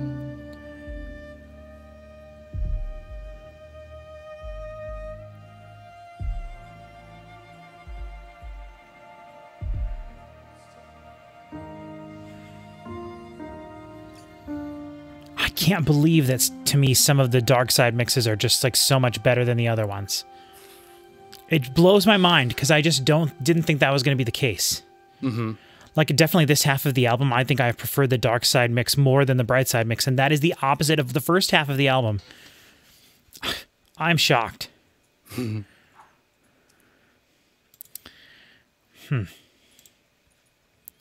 do you want to fire up the last song? There's so little. There's so hard. It's so hard to have anything to say about that one because it's songs like that. The differences are so subtle, and then when you spread those subtleties out over the longest track on the album, it's like, what do I say? Yeah, it is hard, and also tough to pinpoint. I am getting tired for sure. I bet. Not too bad fire it though. off. I'm definitely still into this. Let's do the Bright Side mix first, since the other side, the Dark Side mix is longer. Okay. I'm thinking. Or do you think we should do the longer one first? No, let's do Bright first. That's fine. Bright Side first? Okay, so this is Live and Let Live Bright Side mix in 3, 2, 1.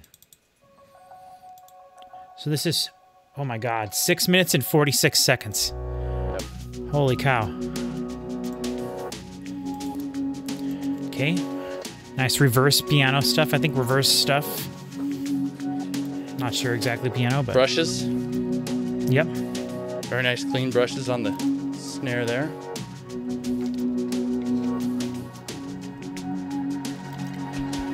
Just how much does it have to hurt before you let go the pain? And just how deep does it have to be before you yearn to be free again? Every wound can lock you away.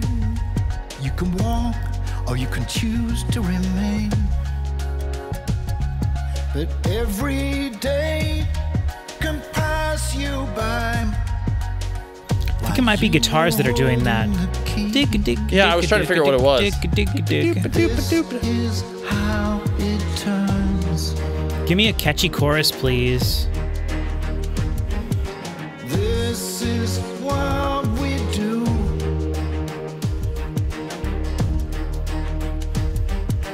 This is who we are when we fall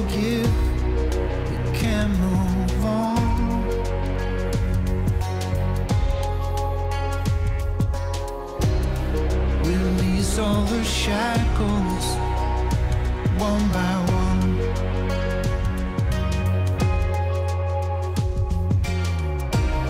We belong to the burden till it's gone.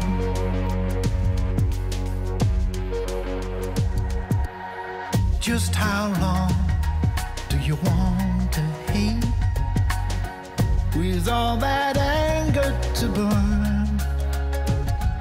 You dream of It's gonna be tough to beat this. This sounds really good. dream a reply. You'd hope that someday we'd learn. Every time you think of that hurt, The hi-hat playing on this album, spins around in your mind. incredible. I mean, it's just the drummer drumming, but like, oh. With an eye for a line. And then I think they did additional takes where I'm assuming, as they had an additional percussion person. Yeah. They just let the guy do auxiliary percussion tracks. How it turns. Oh,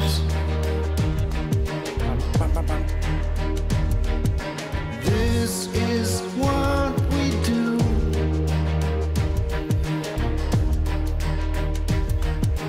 This is who we are. When we forget, we can move on.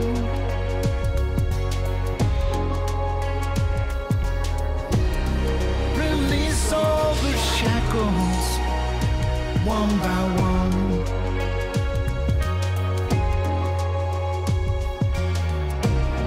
We belong to the burden till it's gone. Yeah, yeah, yeah. Lay the burden down. awesome. Some kind of cymbals for that. Shh. There's a lot of sissing going on in this. More on the right side. I think it's just a snare. Okay. Possibly a snare patch or something. Snare with a gate on it. I mean, this feels 90s almost. Right? Like something that could be in like Cool Runnings. But then he's singing so chill over it. Is that a sax?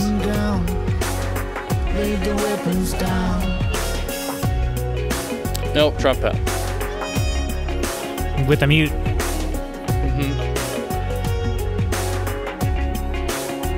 It takes courage to learn to forgive, to be brave Enormous. enough to listen. You know how I feel about gospel choirs, Chris. Yep.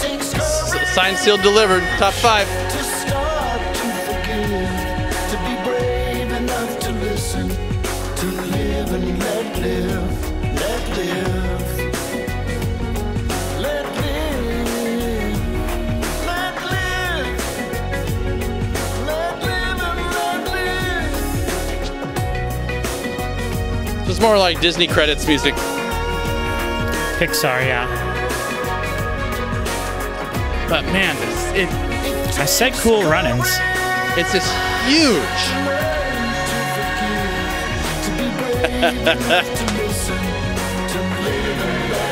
Oh God, he's pulling me in. Wow. How can there be so much sound here?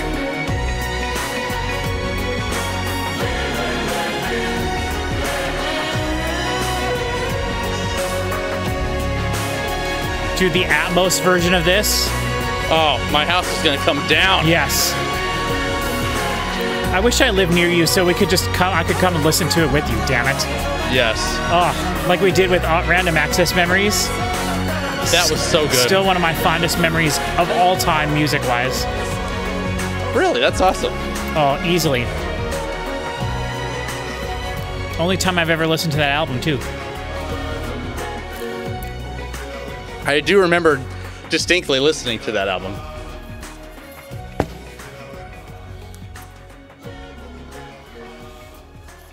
This bastard. The song you like the most. He drags you into it and then beats you to death with the fade out. Is a fade out better or worse when it's the last song on the album?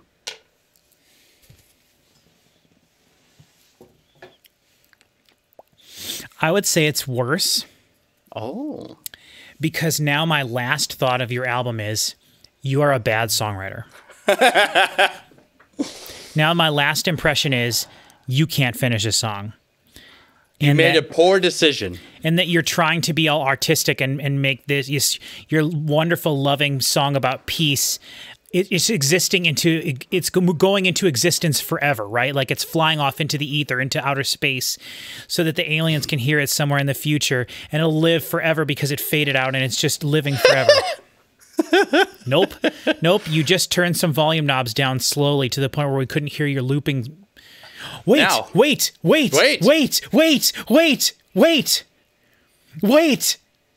Maybe the dark side mix doesn't fade out. Because it's longer. Let's go. Let's go. Okay. Dark side mix. Here we go. Live and let live in 3, 2, 1. It was 6:45, and this is 7:11, so it's significantly longer. Just a longer fade out. Oh, that would be miserable. Okay, all right, let's go. Let's go. Let's do it. Now, we know this one's probably not going to feel as big towards the end there, but we'll see. I don't know how it certainly couldn't feel bigger. That was all the sound in the world. This one's going to have no gospel choir and not fade out, and it's going to really hurt my soul. Just how much does it have to hurt? I will say it's just overall, before I forget to have this, it's kind of a bummer that all the songs are so chill. Like, yeah, come on, man, give me a little energy, you know?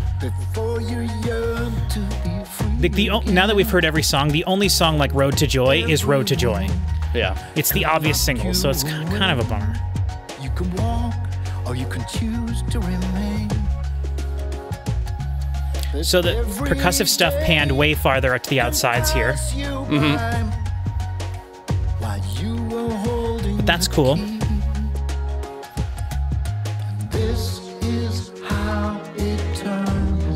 Wow.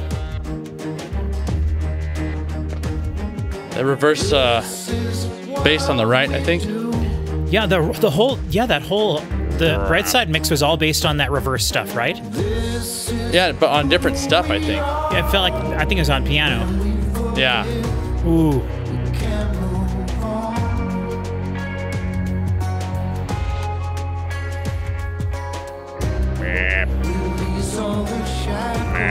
I like that, like, harpsichord-y thing. Sort of like in and out with, like, the guitar or whatever else happening there. I don't have a guitar camera. What the hell was that? Oh, I love that on the far side. That was like distorted guitar notes. With all that anger to burn. Oh. Dream of revenge.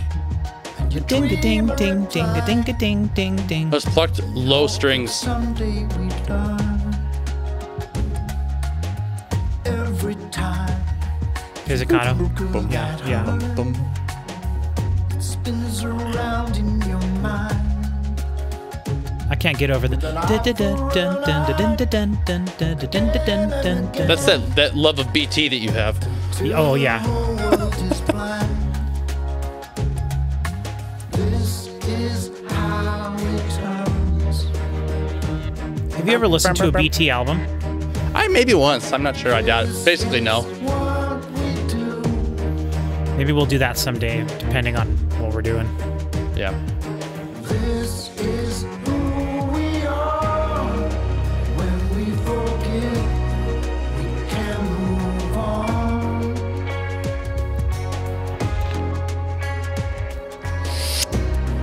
Release Did you do that?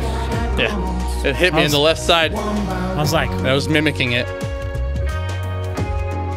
did Peter Gabriel just go zoop, zoop, right in the middle? I only did one thing. it's gone.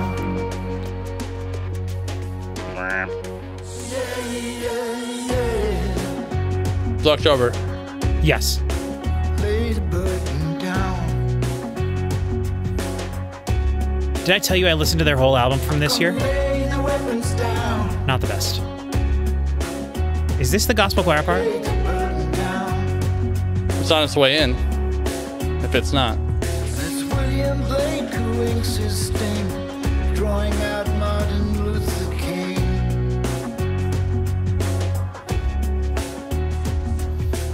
Tutu and Matiba, same rainbows do exist. The voice of the elders coming through the mist. Lay the burden down. There's that trumpet again. Weapons down. Lay the burden down. And on the opposite side, which is interesting. The weapons down. There we go, baby. More trumpet now than last time. This definitely has like reggae vibes to it. A little bit with the message and the choir and the, you know, gospel music as well, obviously. To be brave enough to listen, to live and let live. It takes courage to start to forgive. To be brave enough to listen, to live and let live. Let live. Let live. Guitar. Some Modest Mouse guitar. Let live and let live.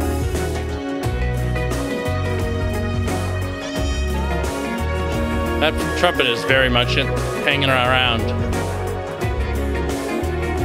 takes courage to learn to forgive, to be brave enough to listen, to live and let live, let live. This is not getting half as big. No, Yet. that other Yet. one was enormous.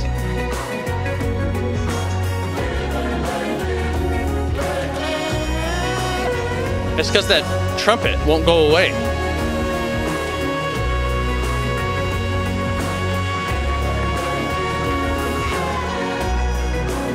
Oh, we're getting close to distorting the master track. Because there's a lot more mid-range frequencies here building up.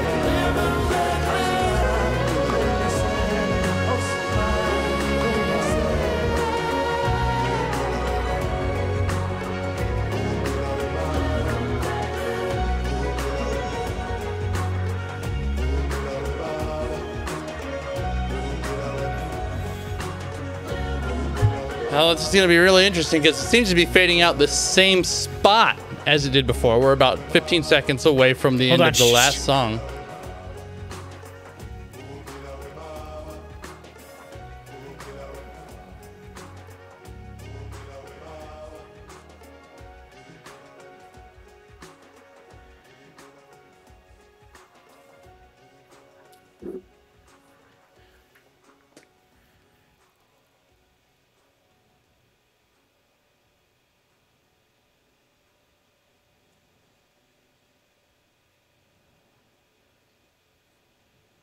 Bastard again.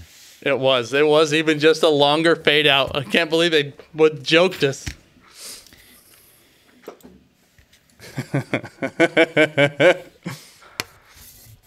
Same song, but they had more time. They could have. They didn't have to. Nope, they didn't They have didn't to. have to, but they did it, and And they even had like the last couple of different elements, like the percussive Lingering bit. a It was, little like, bit. lingering a little longer. They could have just Yeah. dropped everything else out, left the percussive bit going, and then yep, they could have done. They could have done just that. stop playing. Like that's. Yep, they absolutely could have done that. But nobody paid me anything to tell them that. No. Unlike everybody here we who's are. going to give us money so that I can go buy a PS5. Yes. However, okay. Well, first of all, we did it. We listened to 24 songs, We did. many of which were quite long. And so Yes. good job on us for doing that.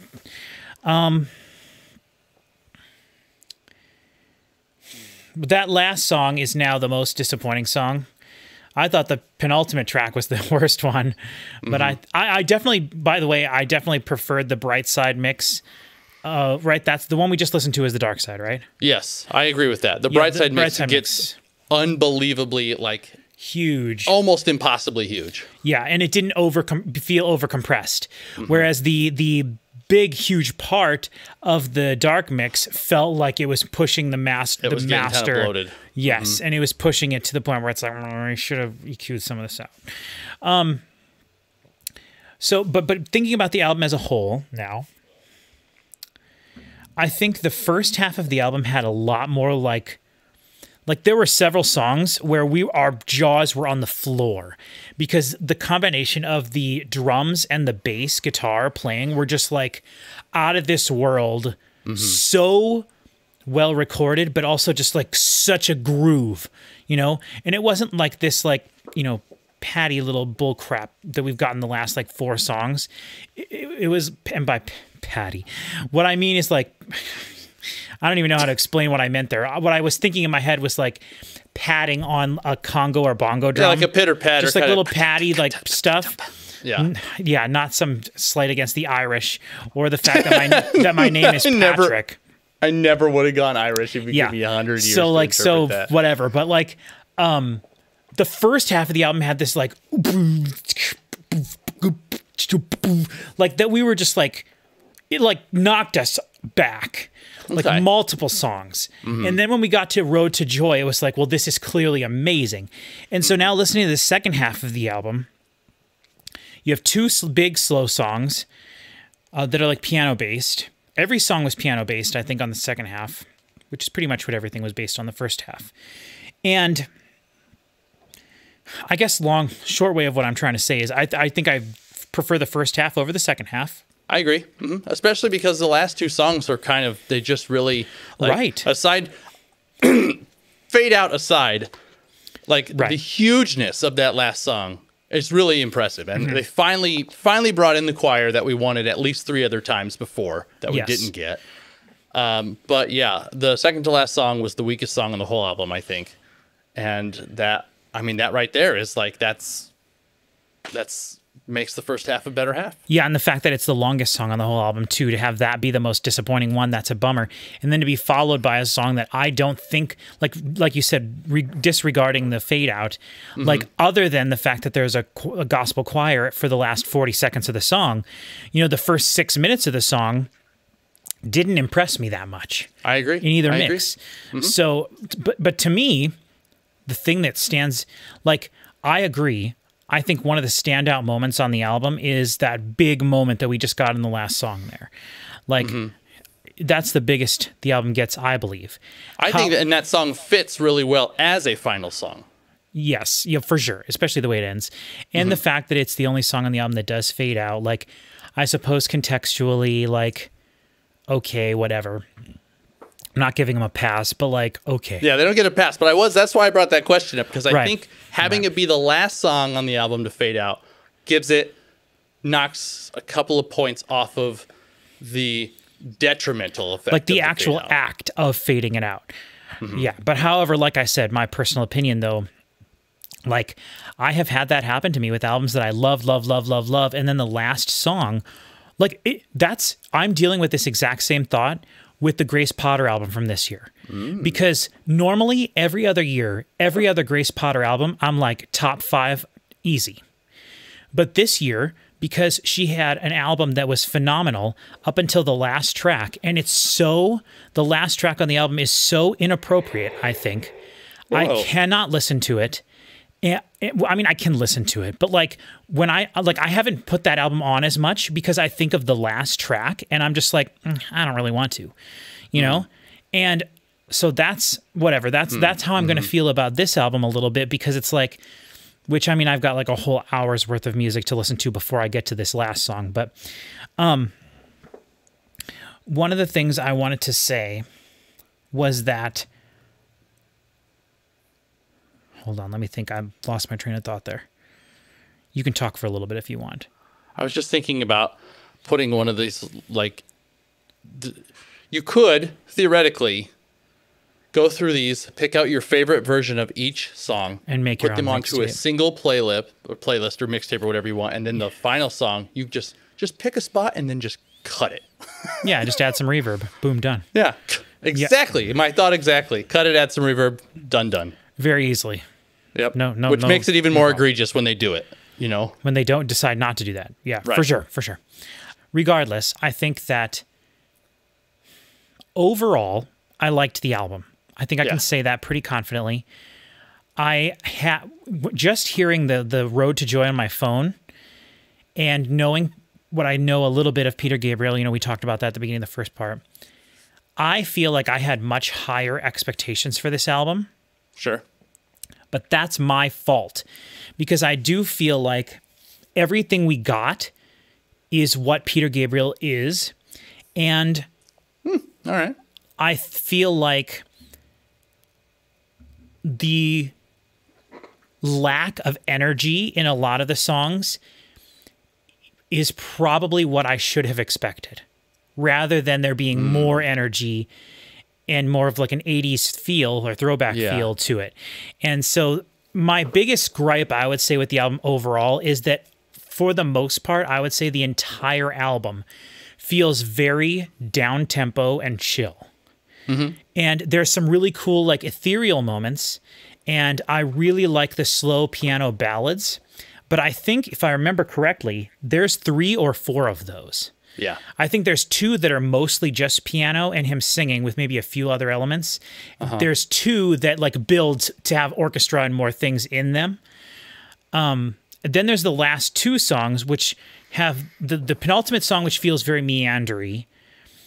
And then the last song, which like feels anticlimactic because of the, you know, the fade out, but also very climactic because of the way it ends in the one mix. Yeah. But I feel like it's the build up to that doesn't necessarily justify how awesome the end of that song is. So lack of guitar across the entire album kind of surprised me a little bit.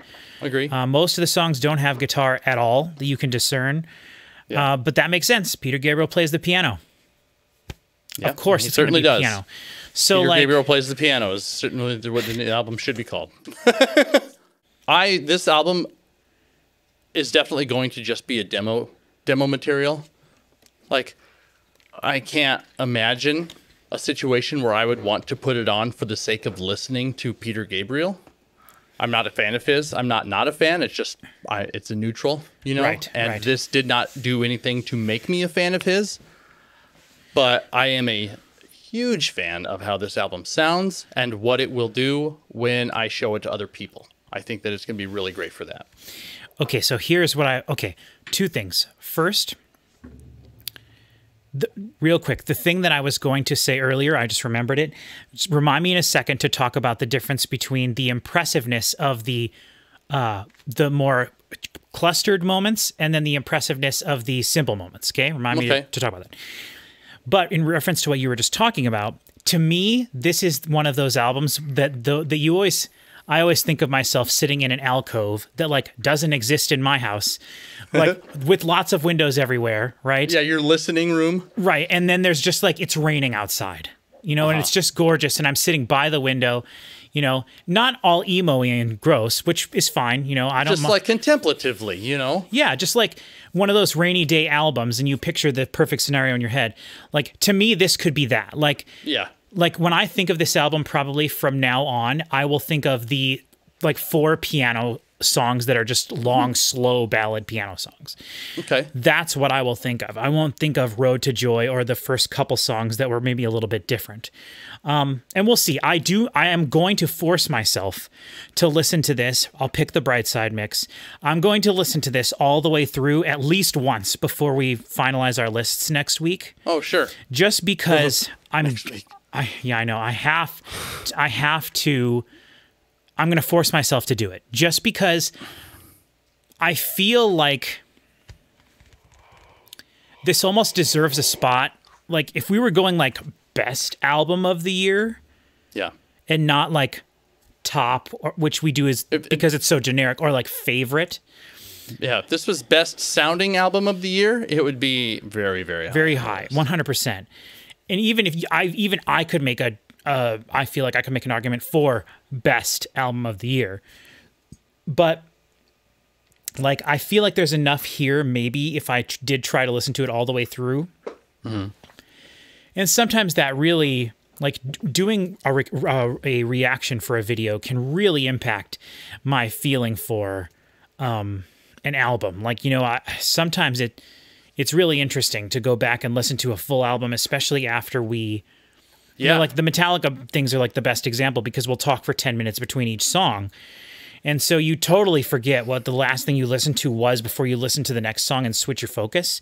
But when you just like listen to the albums in a row, you can be like so much more forgiving of certain things because you're not hyper focusing on it. And also your ears get accustomed to what you're hearing from song to song to song to song if the mix is somewhat consistent at all. And so, I haven't listened to Hardwired to Self-Destruct yet all the way through, but I can't wait till I do that because I feel like I'm going to like that album way more even. So I think so too. And I have had internal regrets about the Poppy album. I feel like I ended up liking it so much more than originally seemed like in the reaction that we did. Like, I really like that album. And part of that might even just be because I was so down on it, so it just kind of wears off on you a little bit. But like, I agree. It's really interesting. But because I mentioned earlier, I was just going to say, to me, the most impressive moments on, sorry, I popped my pee there. The most impressive moments on this album are when that like groove hits. And it's like the best sounding kick I've ever heard, the best sounding hi-hat, the best sounding kick with just this crazy bass. And it's just this like amazing. It happened in a few songs last video, none this video, maybe once this video. Okay. But like, it just was like, it blew our minds when that happened. And to me, those moments are more impressive than these big bombastic moments that we got towards the end of the album. And I don't even mean like that big moment at the end. That's like clearly like a standout moment on the album. But to me, the most standout moments on the album are those like when those grooves first kick in, and then they go for 4 measures, 8 measures, and then everything kind of gets pushed down a little bit because the verse comes in over the top of it. But like when those grooves first kick in at the beginning of those songs, and to me, that is more impressive because the less things you have in a mix, the better each individual thing has to sound for it to be the highest fidelity possible. Right? The more room you have to do stuff with those things. Correct. And so the more things you have, it's impressive because of how many things there are and that you can still feel where things are in the stereo spectrum. But everything doesn't have to be perfect because there's so many things happening at once. But the less you have happening, I feel like it's way more important for each of those individual elements to just be like amazing in order for it to stand out. And to me, those like groovy drum, like cool drum beat with just a sweet bass line over the top of it, very simple. Those moments on this album are what stand out to me the most and that are just like the most impressive things to me. That was what I was going to say earlier, so I wanted to make sure I don't forget that. And I agree with that, and I'm really looking forward, especially because you have the benefit of having just recently edited the first video. I haven't listened to any of those first half songs since we recorded it. Yeah. And I really look forward to listening to that again, and it's going to be the inside mix on the Atmos for sure. For sure. I'm really excited to hear what you think of that. Yeah, you'll have to I'm looking try to make sure you do that this week before we do the top 12, and then you can bring it up regardless of if it's in your top 12. Yeah, I was thinking that this would probably be an honorable mention in my top 12 simply because it's how important it is for people to hear it and know what the best recording that is possible in the world today can sound like, Yep, 100%. And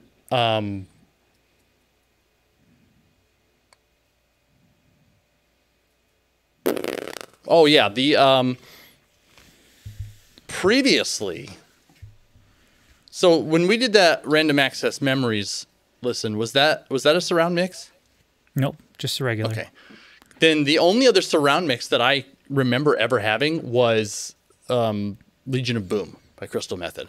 Oh, they have wow. a DVD. Okay. And I remember very distinctly, that was the first time I ever heard an album that was actually mixed for surround. And like just the placement of all kinds of different elements. Like I remember very distinctly there being one of the sounds that was mixed in was like on top of my head. Oh. Like right in the middle. And it was just like the way that they put things in the different channels and stuff really was very, very interesting. Significantly more interesting than simply having like the reverb tails out in the surround channels and stuff. So I think that there might very good chance that this could be super fun to listen to in the Atmos mix. For sure. And I think Crystal Method, one of the like, along with Peter Gabriel, like, I definitely could see Crystal Method like making one of the highest fidelity sounding albums of all time. And, and Legion of Boom or whatever is one of their more famous albums or whatever. So yeah, I think that's 04. Yeah, I can't remember the single that was off of it. But yeah, I know exactly which one it is. Because Name of the Game was their like biggest single they ever had, and that was off of the album with the volcano, which I forget what it's called. Yeah, that was the one that had something about brown. It was about cocaine and it had the word brown in it, brown line, and I can't remember the name of the song. Yeah. Okay, so everybody, thank you very much for watching so much. We didn't get a ton of views on the first video, but Chris and I wanted to do this because it's been fun for us, first of all. And yeah, this is a great time. It's very rare that you hear an album that sounds like this, and to have the mix, the two different mixes is really something special. Yeah. So nobody could watch this. I don't think I'd really care. I definitely don't think we would have reacted to this had it not been for the two mix thing. I agree. I don't, even though I do think that it probably would have sounded phenomenal, either one of the mixes. I don't think we would have probably reacted to it. It definitely is the idea of the two mixes. So we'll have to look into that Pearl Jam thing and see. But yeah, Pearl Jam is like the definitive like grunge band and I just do not like grunge at all. But I do really like a lot of grunge, but there's some things about Pearl Jam that bother me. Maybe we could just check out a song or two. We don't have to ever listen to full albums. But, yeah. So something to keep in mind. But anyway, thank you very much for watching. Thank you very much for checking out the channel. Hopefully you were able to donate money to us somehow so I can get a PS5 next year. But whatever, it doesn't matter. Merry Christmas. I don't know when this video is going to be coming out. Whatever, it doesn't matter. Yeah. Thank you very much. And if something like this happens again in the future, make sure you let us know in the comments of a video or something. If it squeaks past us and we just don't know, like for example, if Taylor Swift does this with her next album, we would probably hear about that. But just like, let us. And she would have exactly 0 fans who could ever take advantage. For sure.